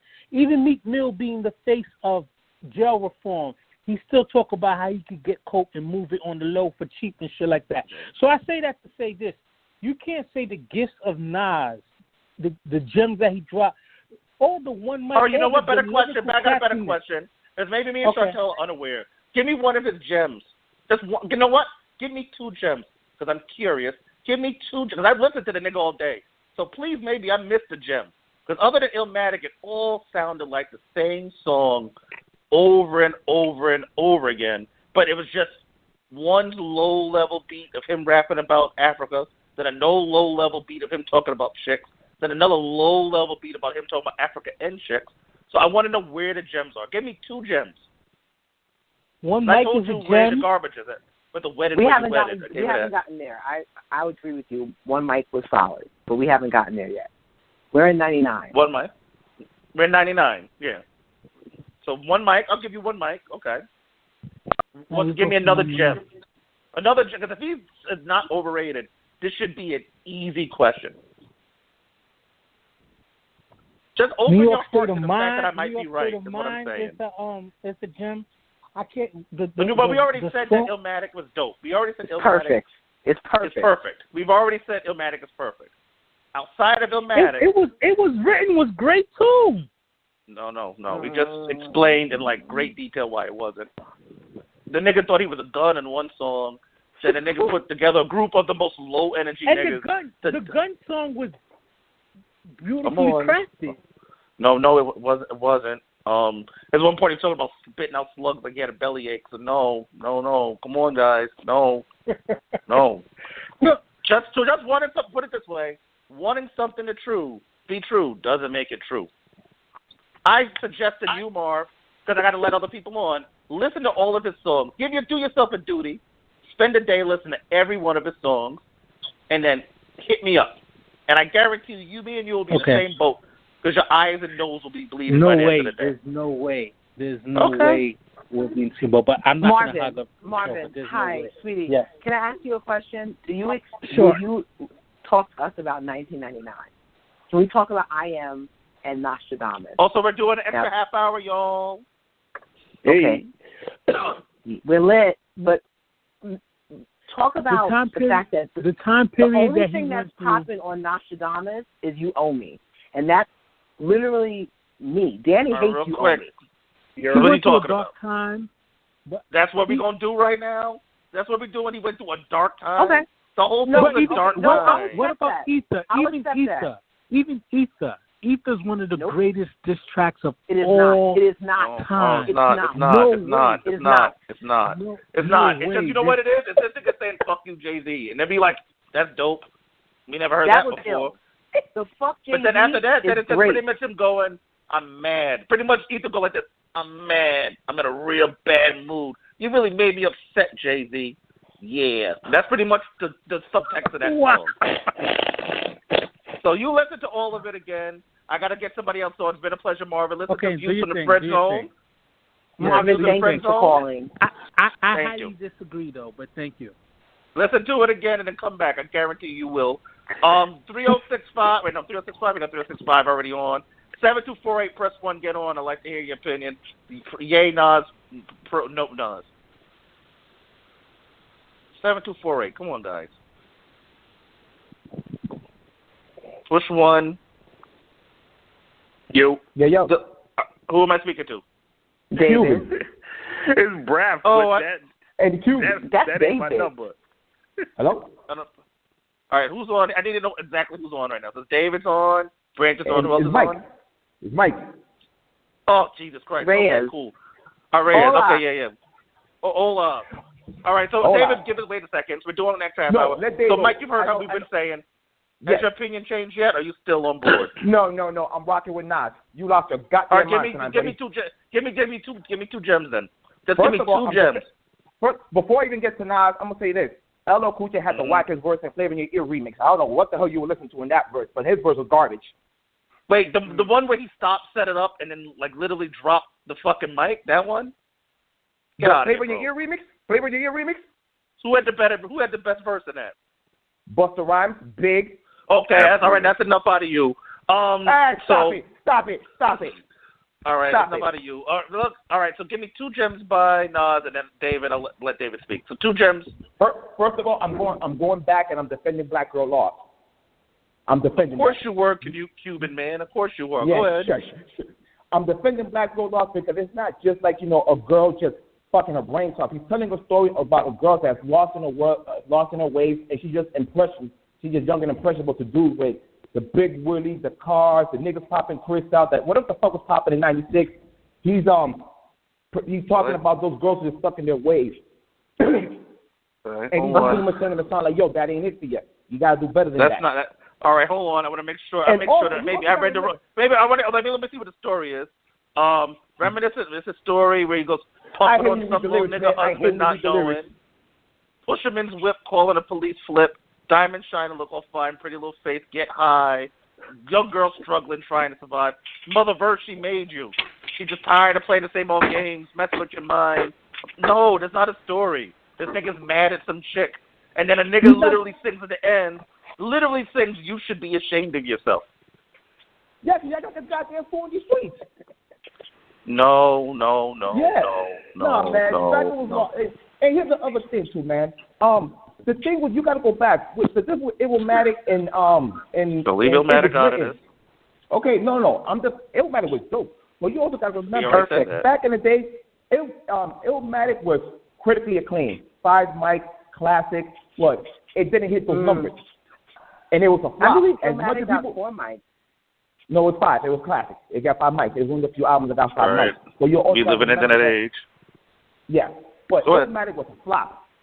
It didn't hit the numbers. It didn't hit the numbers that Ready to Die hit. It didn't hit the numbers that The Chronic hit. So we had to go back in the second album and flip it.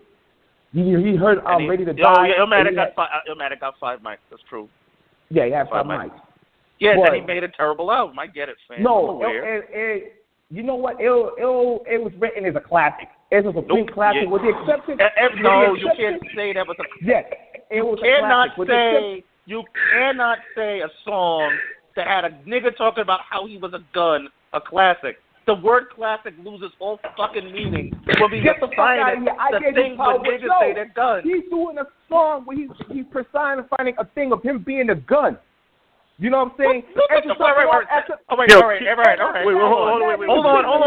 Hold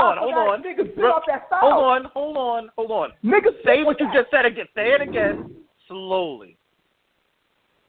Say the first part, what you said.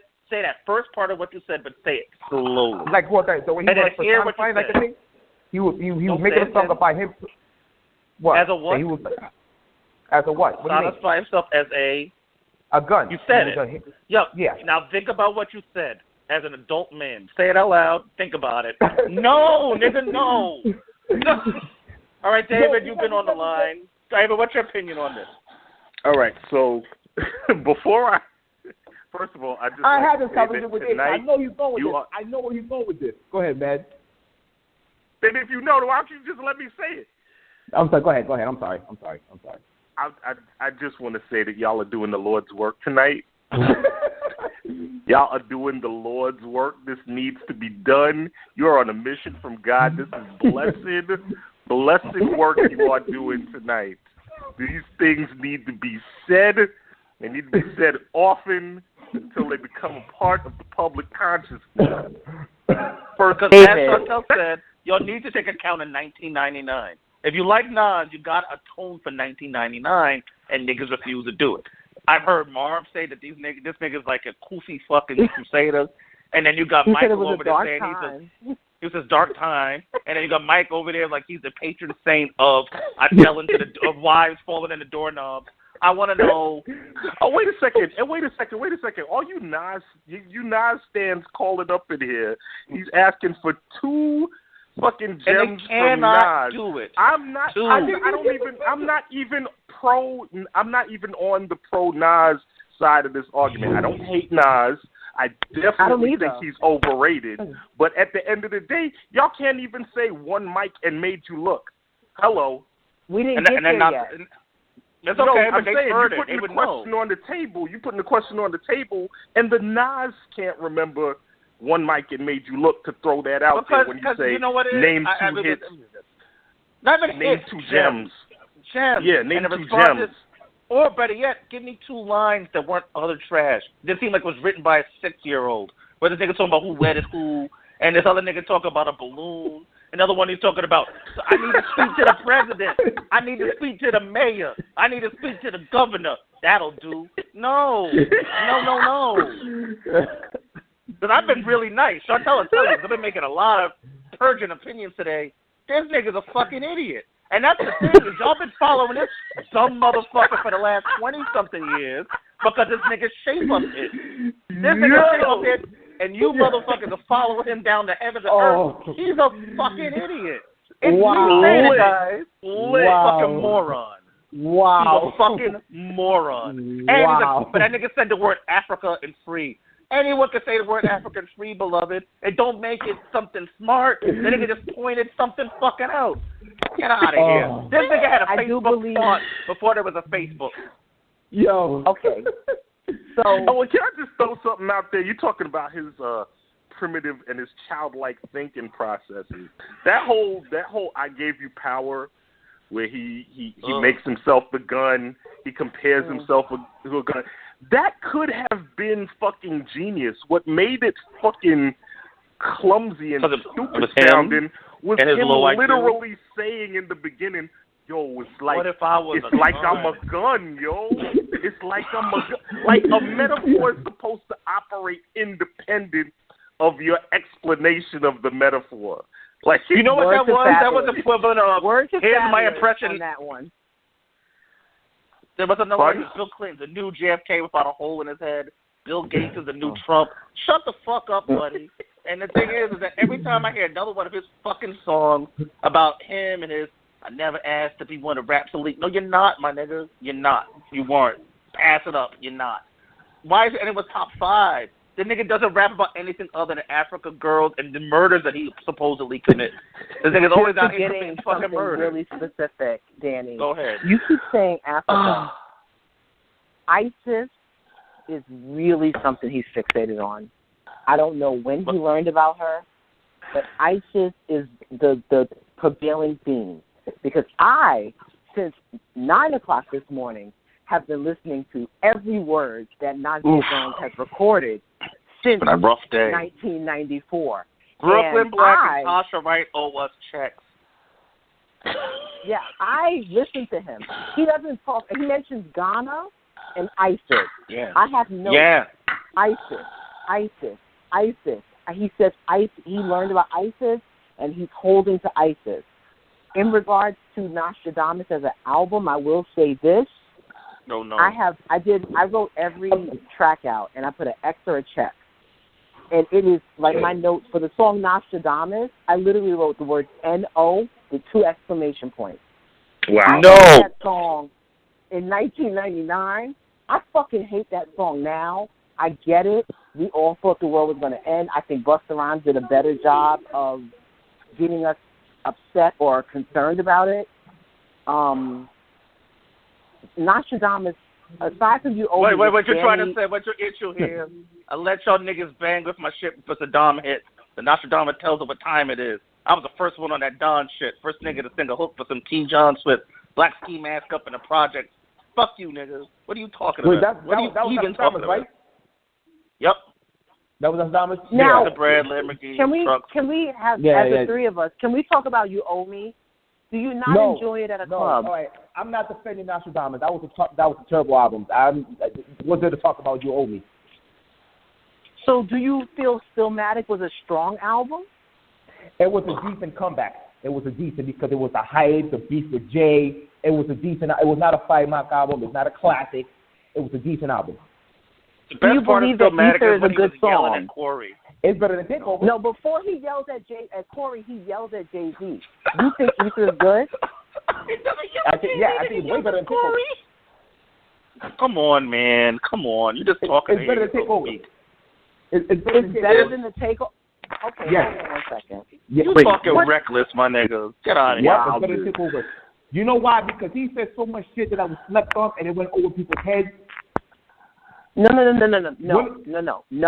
No, we're talking about that as a song. Yeah, as a song. Ether did not. Okay, what part? Calling the guy a Tybo ho? I don't think that went over my head. I literally said he's a Tybo ho, and this He motherfucker was like, "You making shit sound so ridiculous." Like, Tybo ho. But you know, let's read it out. Hold on. Wait, hold on. You know what I like? What? Yeah. Go on. I want to see you know what I like Tybo ho, please. The Tybo ho came from when you ever seen that episode when Jay-Z did Diary on MTV? Of course I saw the Diary.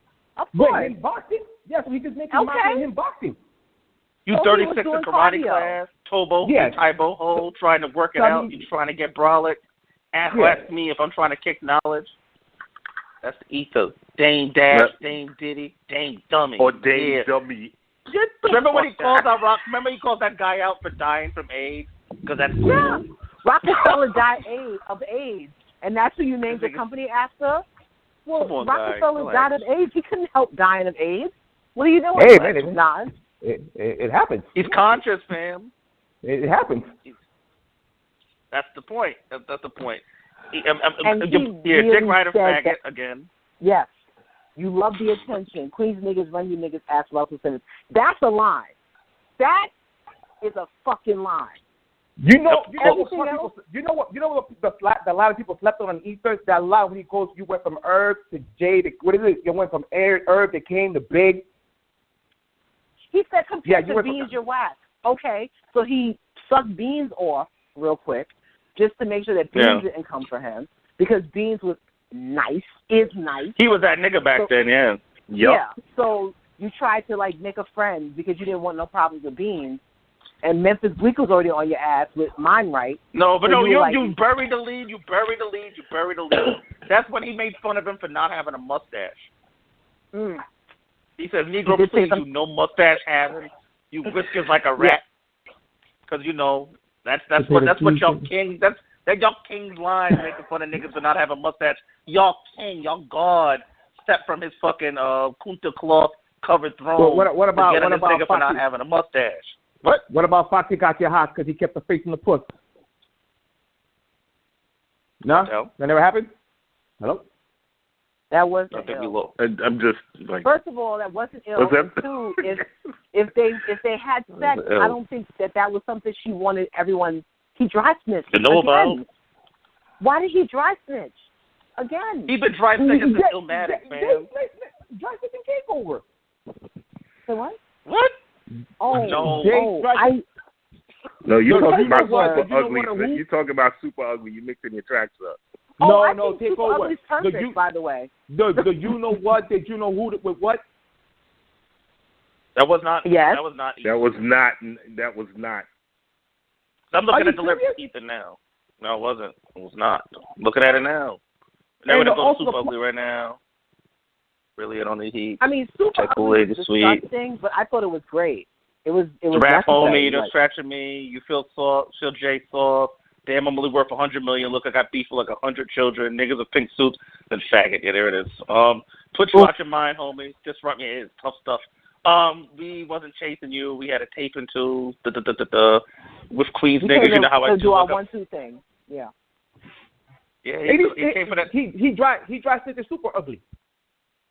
No, he said, "Listen, I fucked your baby's mom." No. I was boning Renette.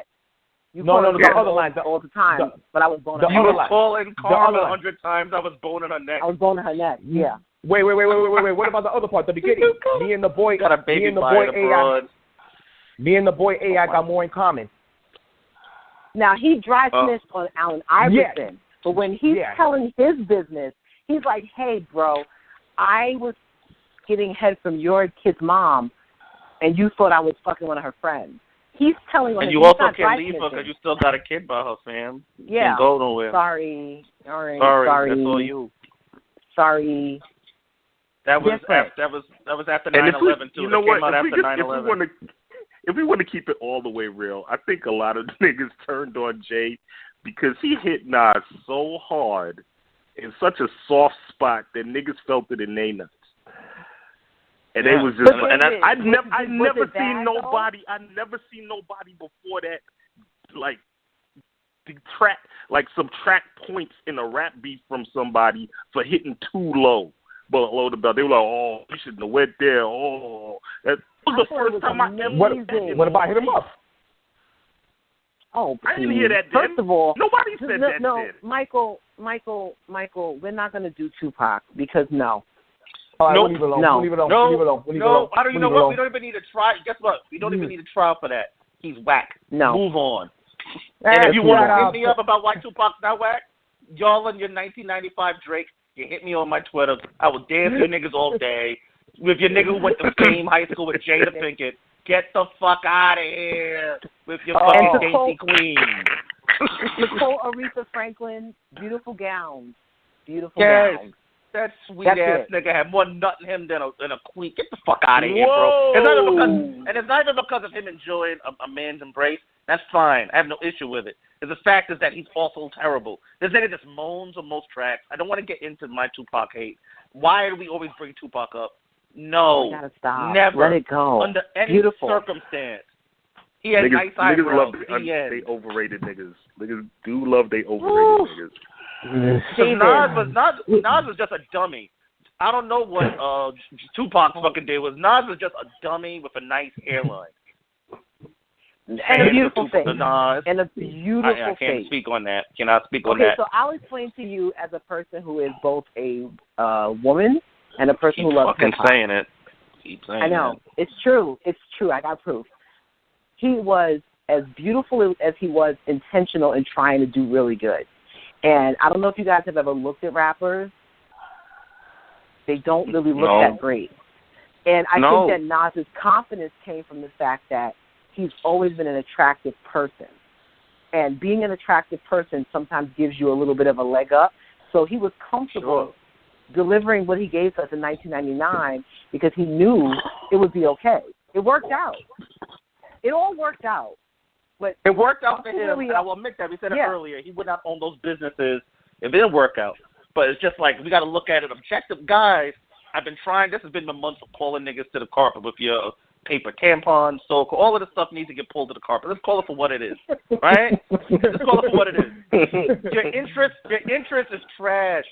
Be okay with it. Love it. If you're into shoving fucking paper in your box, knock yourself out. If you're into listening to niggas dressed like parakeets play on a steel fucking drum and you want to call a culture, go for it. You want to hear hey.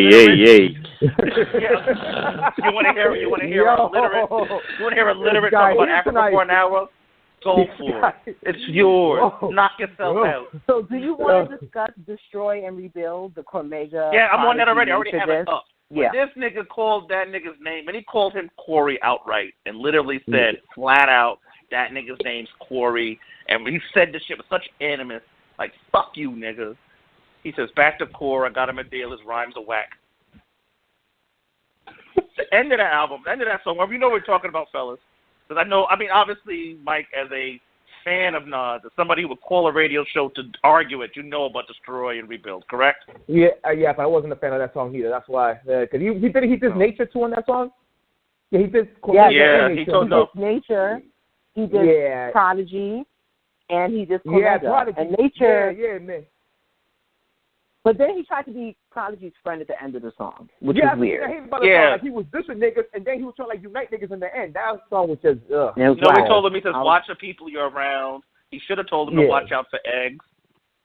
Yeah. Oh, Jesus Christ. And I will say this. Oh, my God. Did you just say that? Oh, my God. Oh, Jesus. Oh, my God. God. Wait, I got to put some more patchouli in my ears, my diffuser. Hold on. No, Danny. No. What? I just said something quietly. Still think it's a bug out for eggs. I'm just saying. You know I can't think when people die. Don't do that, Danny. I know. It's just like it was just something to say. Is everybody watch out. You eat eggs. Chew. Fellas. Chew. I put the patchouli in the air diffuser. We're going to get this cleaned up. I'm about to burn some sage. Like, chew some eggs. Chew your eggs, my nigga. Chew them up. Okay. Wait, hold on. Because the next egg might be about you. You know what I'm saying? So be careful.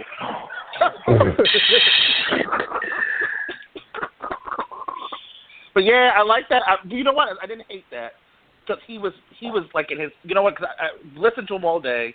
He has his moments where he's a murderer, but then he has his moments where he's like a real queen from a drag show. You know what I mean? And I felt like he was in his most bitchy queenness in this one, but he was just upset. He's like, I'm Nas and I'm mad. Okay, Corey. I'm upset. Corey, I'm upset in nature. And am I wrong, Shanta? Is that not the energy that song of a impudent young man? Yeah. He was upset at Corey for stepping on him, and Queensbridge is dope, and we don't need him. You're not a killer, Corey.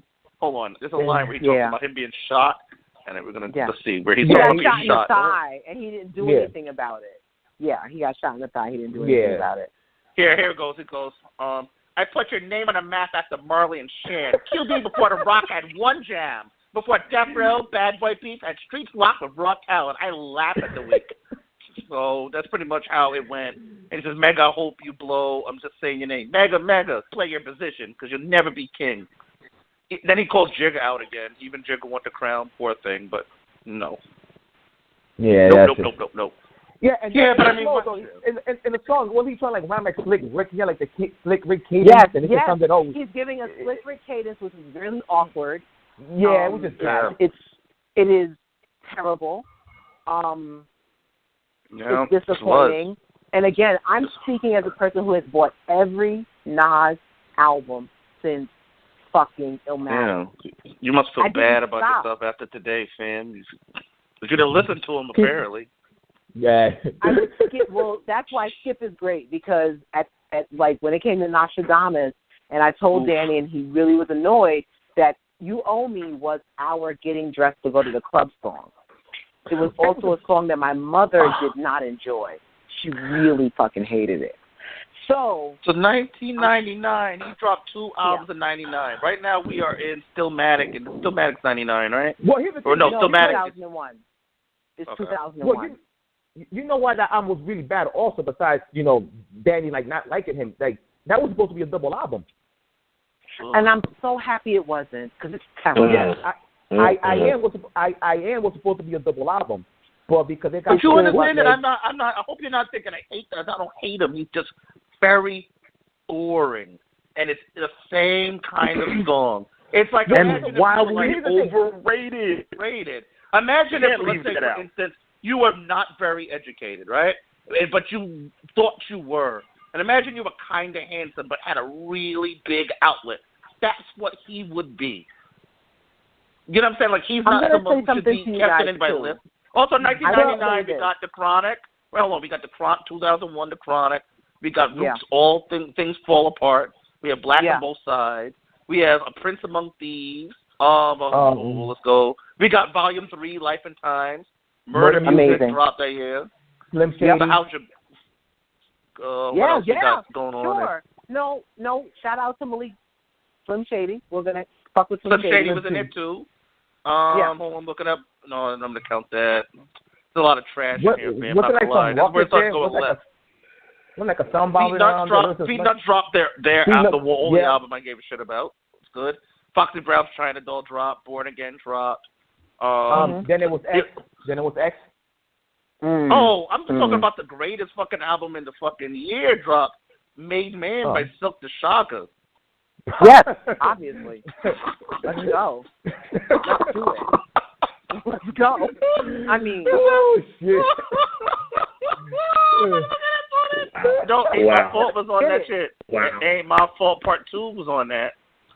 So don't sleep on that nigga, fan. Don't sleep on Silk the motherfucker Shocker. He's somebody's real father right now. The offbeat. I will say that in 2006, Nas makes a turnaround. Hip hop is dead. He took a break. Don't just stop, skip, and jump over fucking 3 fucking albums. Because Nas albums. You try to jump into Life is Good because you want to try to get on people's good graces again. Nah, nigga, that's how this works. No, he redeemed himself with Lost Tapes. No, this nigga knows how to move politically and just like, oh, well, you know, I do like to sit down and I'll skip over 3 fucking abominations. No, you don't. Get your ass back in this dirt. He did make a turnaround 7 years later after he dropped 3 more pieces of shit. You're nuts. So this nigga did Godson, and he did Street's Disciples. So let's just look at Godson real quick. Wait. What about Lost Tapes? Are we counting Lost Tapes?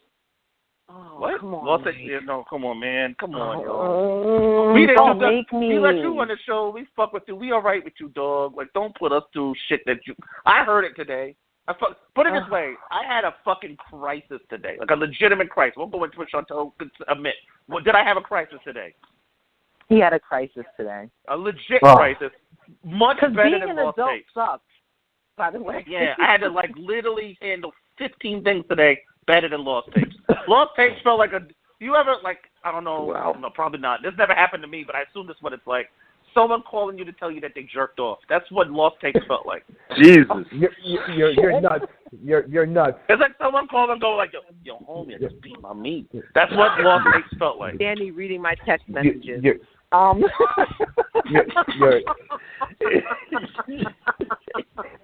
then Lost Tapes is then you being like, and then having a nigga then follow it up with right into my sock, my nigga. And he's warm out. One. That's Lost Tapes. It's awful. Did you like it, Mike? Real quick, I love Lost Tapes. I thought it was better than Godson. We're gonna have to disagree. Not saying much of anything. We're gonna have to disagree on this one. Okay, so Mike, is it made you? So can I ask you a question? Let's talk about the smashes. Godson does have Made You Look, which is a smash. Would you agree? Does it? Yes. Okay, where is it? It's a smash. And the remix. Wait, Godson that Made You Look. Oh, there is Made You Look. Yeah, Made You Look is a smash. But what I realized is that there was what year was this? That's 2002. And for the last 4 albums, they just have smashes. So and trash in between. Yeah. And so that's what I realized or recognized as a person who, like, I would go, if Nas was performing, I would go to a show. So when you go to a show, you're even still after today, you would? Yeah, I would. Because he's got so many smashes. He gets to skip 1999. Like, he doesn't perform You Owe Me in public. 1999. Yeah, like 1999. Yeah, I don't know what the record companies had a lot of money. And spoken word outro of Nostradamus, again, I paid money to see the Def Poetry Jam on Broadway. I don't mind poetry, but that was not cool. Yeah, that was And I hate it. Something else. Go ahead, David. This is my pet to my core. Oh, I'm even suspecting maybe he didn't write all his own stuff. I got a little theory. No, David. Listen for it. Here we go. If you go for it. If you don't mispronounce somebody's name if you're familiar with them. Mispronounce. Whose name did he pronounce wrong? Oh no, they got him, fam. They got the nigga. Oh no, the Nas niggas got David. No. The Nas niggas got, or maybe the canceling I gave him from the Coming America shit finally took hold. Now the nigga's gone. All right, well, David's gone now. David's dead. Everybody. What do y'all thought about Nas's like? Oh shit, he really is gone. Y'all didn't mention Nas's like. What you thought about Nas's like? No, Mike. No. This is bad news. Damn. So, Mike. All right, hold on, David. You back? You back? David, you back? Yeah, he's still resurrected. here.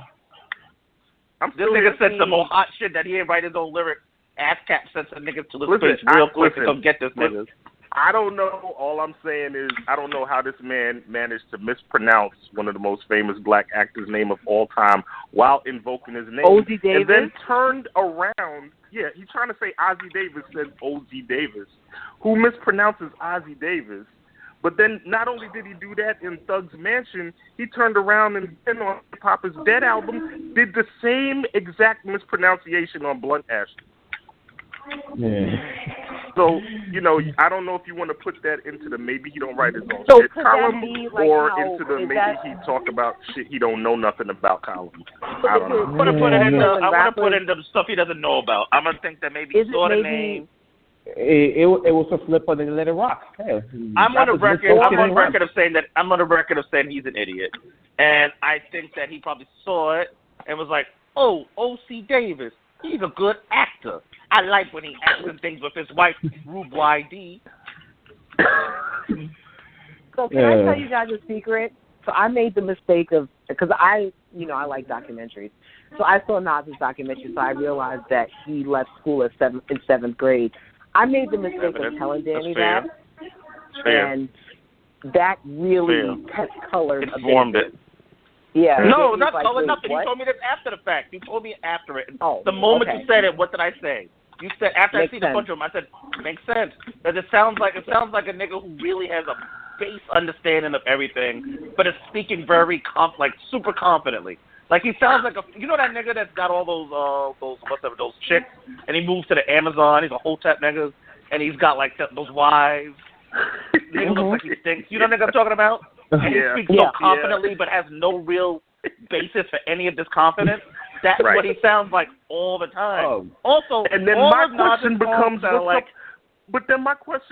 what's up with all these niggas that's buying it? Because I feel like I think Marvin is a prime example.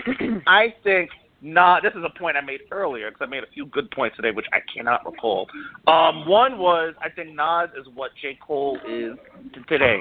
I think Nas is that nigga. He's somebody who made people who thought or at least considered themselves intellectuals, he made them feel like they weren't alone, so they were bought all in.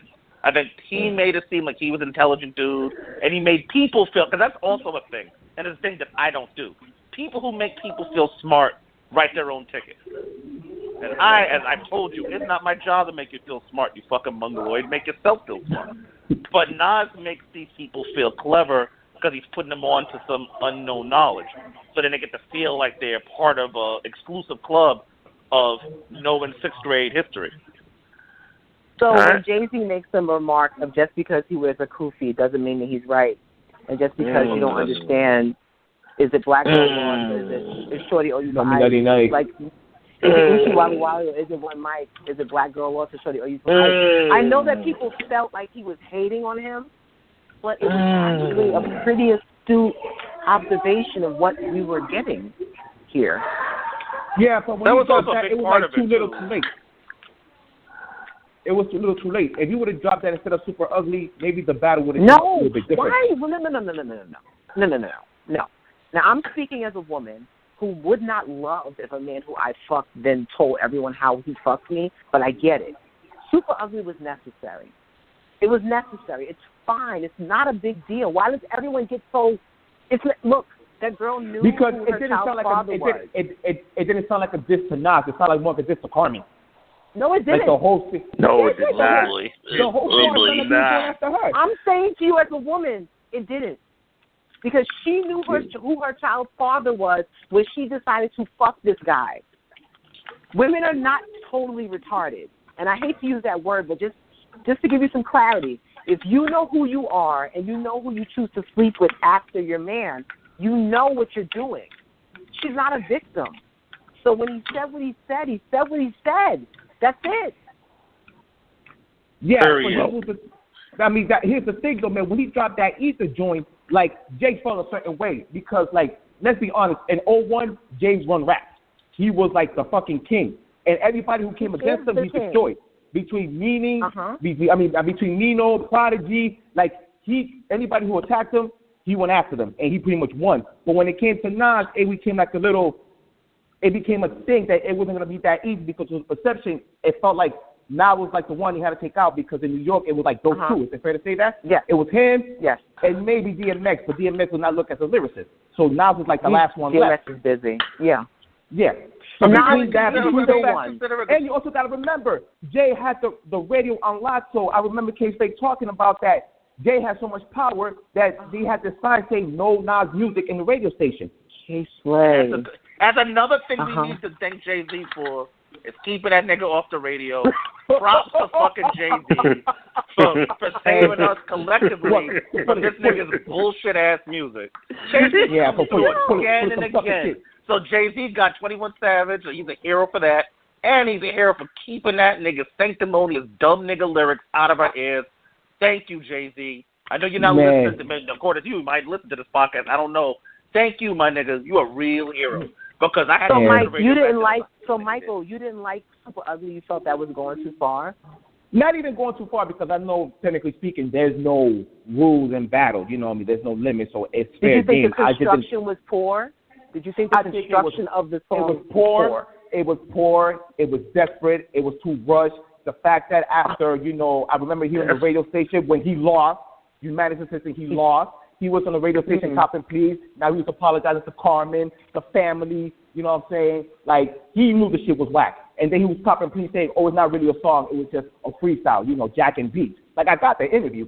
You know what I'm saying? He was not as confident, Jay, that we're all known as when that shit dropped and didn't work in his favor. No, because you know what Jay-Z had? He had a mother who was like, what the fuck is that?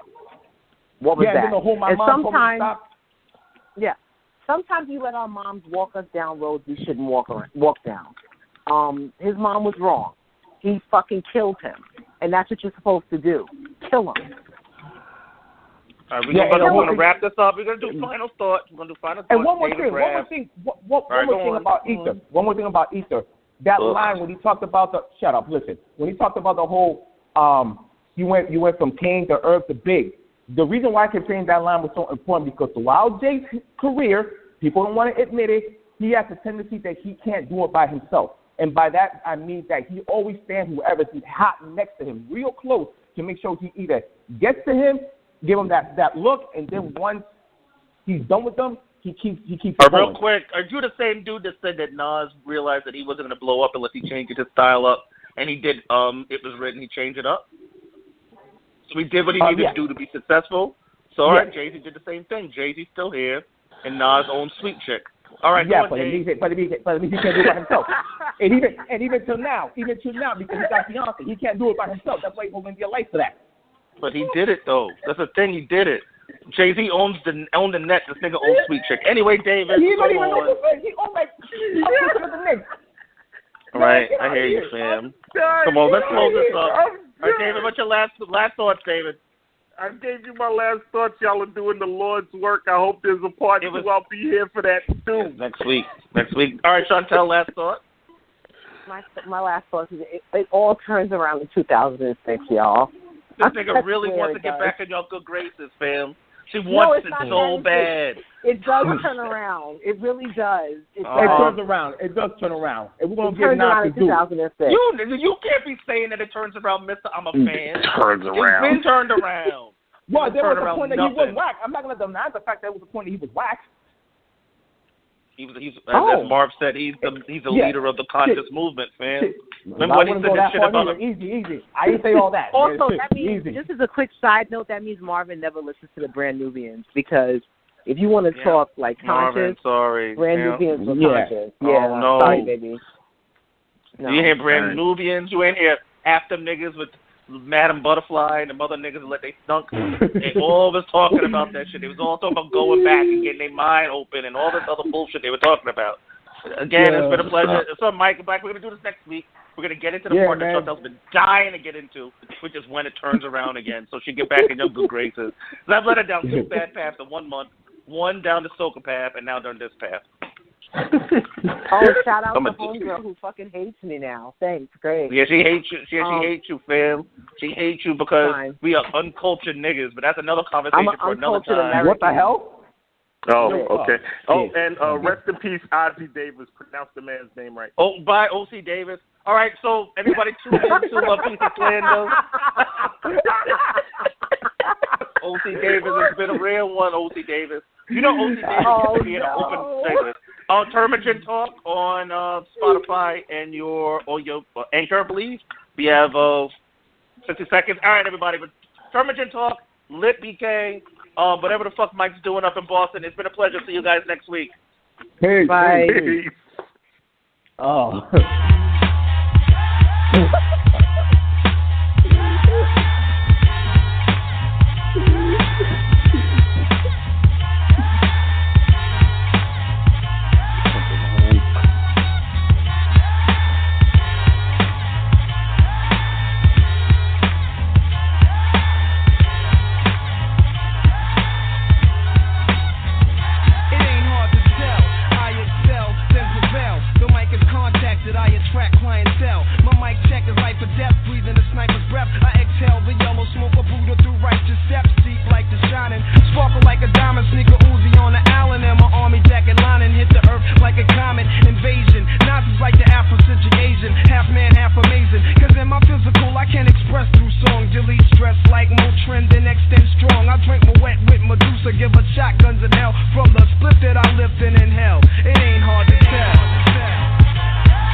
like a violin, end like Leviathan. Is deep, well let me try again. Wisdom be leaking out my breakthrough truth. I dominate break loops, giving mics minstrel cycles. Streets disciple, I rock beats that's mega trifle, and groove even smoother than moves by Villanova. You're still a soldier, I'm like Sly Stone and Cobra, packing like a roster in the weed spot. Vocals will squeeze Glocks and TZs drop, though they need not to sneak. My poetry's deep, I never fell. Nas's rap should be locked in a cell. It ain't hard to tell.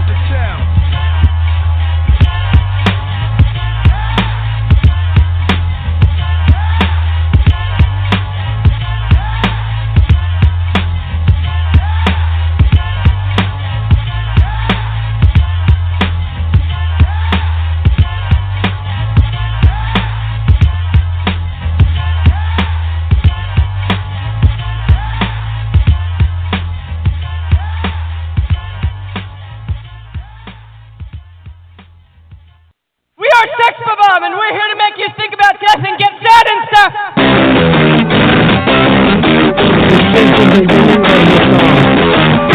I'm hearing voices and voices, the tremble of calm, the feminine of this girl, reaching my threshold, staring at the truth till I'm blind. My body's stupid, stereo putrid, screwing out music, you know I'll do it, reaching my threshold.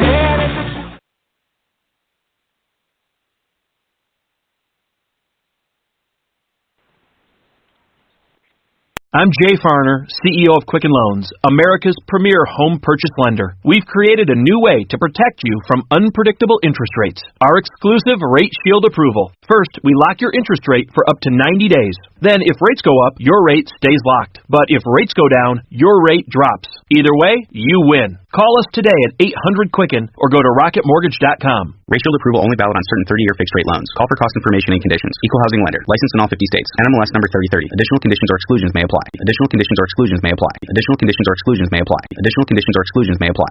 Additional conditions or exclusions may apply. Additional conditions or exclusions may apply. Additional conditions or exclusions may apply. Additional conditions or exclusions may apply. Additional conditions or exclusions may apply. Additional conditions or exclusions may apply. Additional conditions or exclusions may apply. Additional conditions or exclusions may apply. Additional conditions or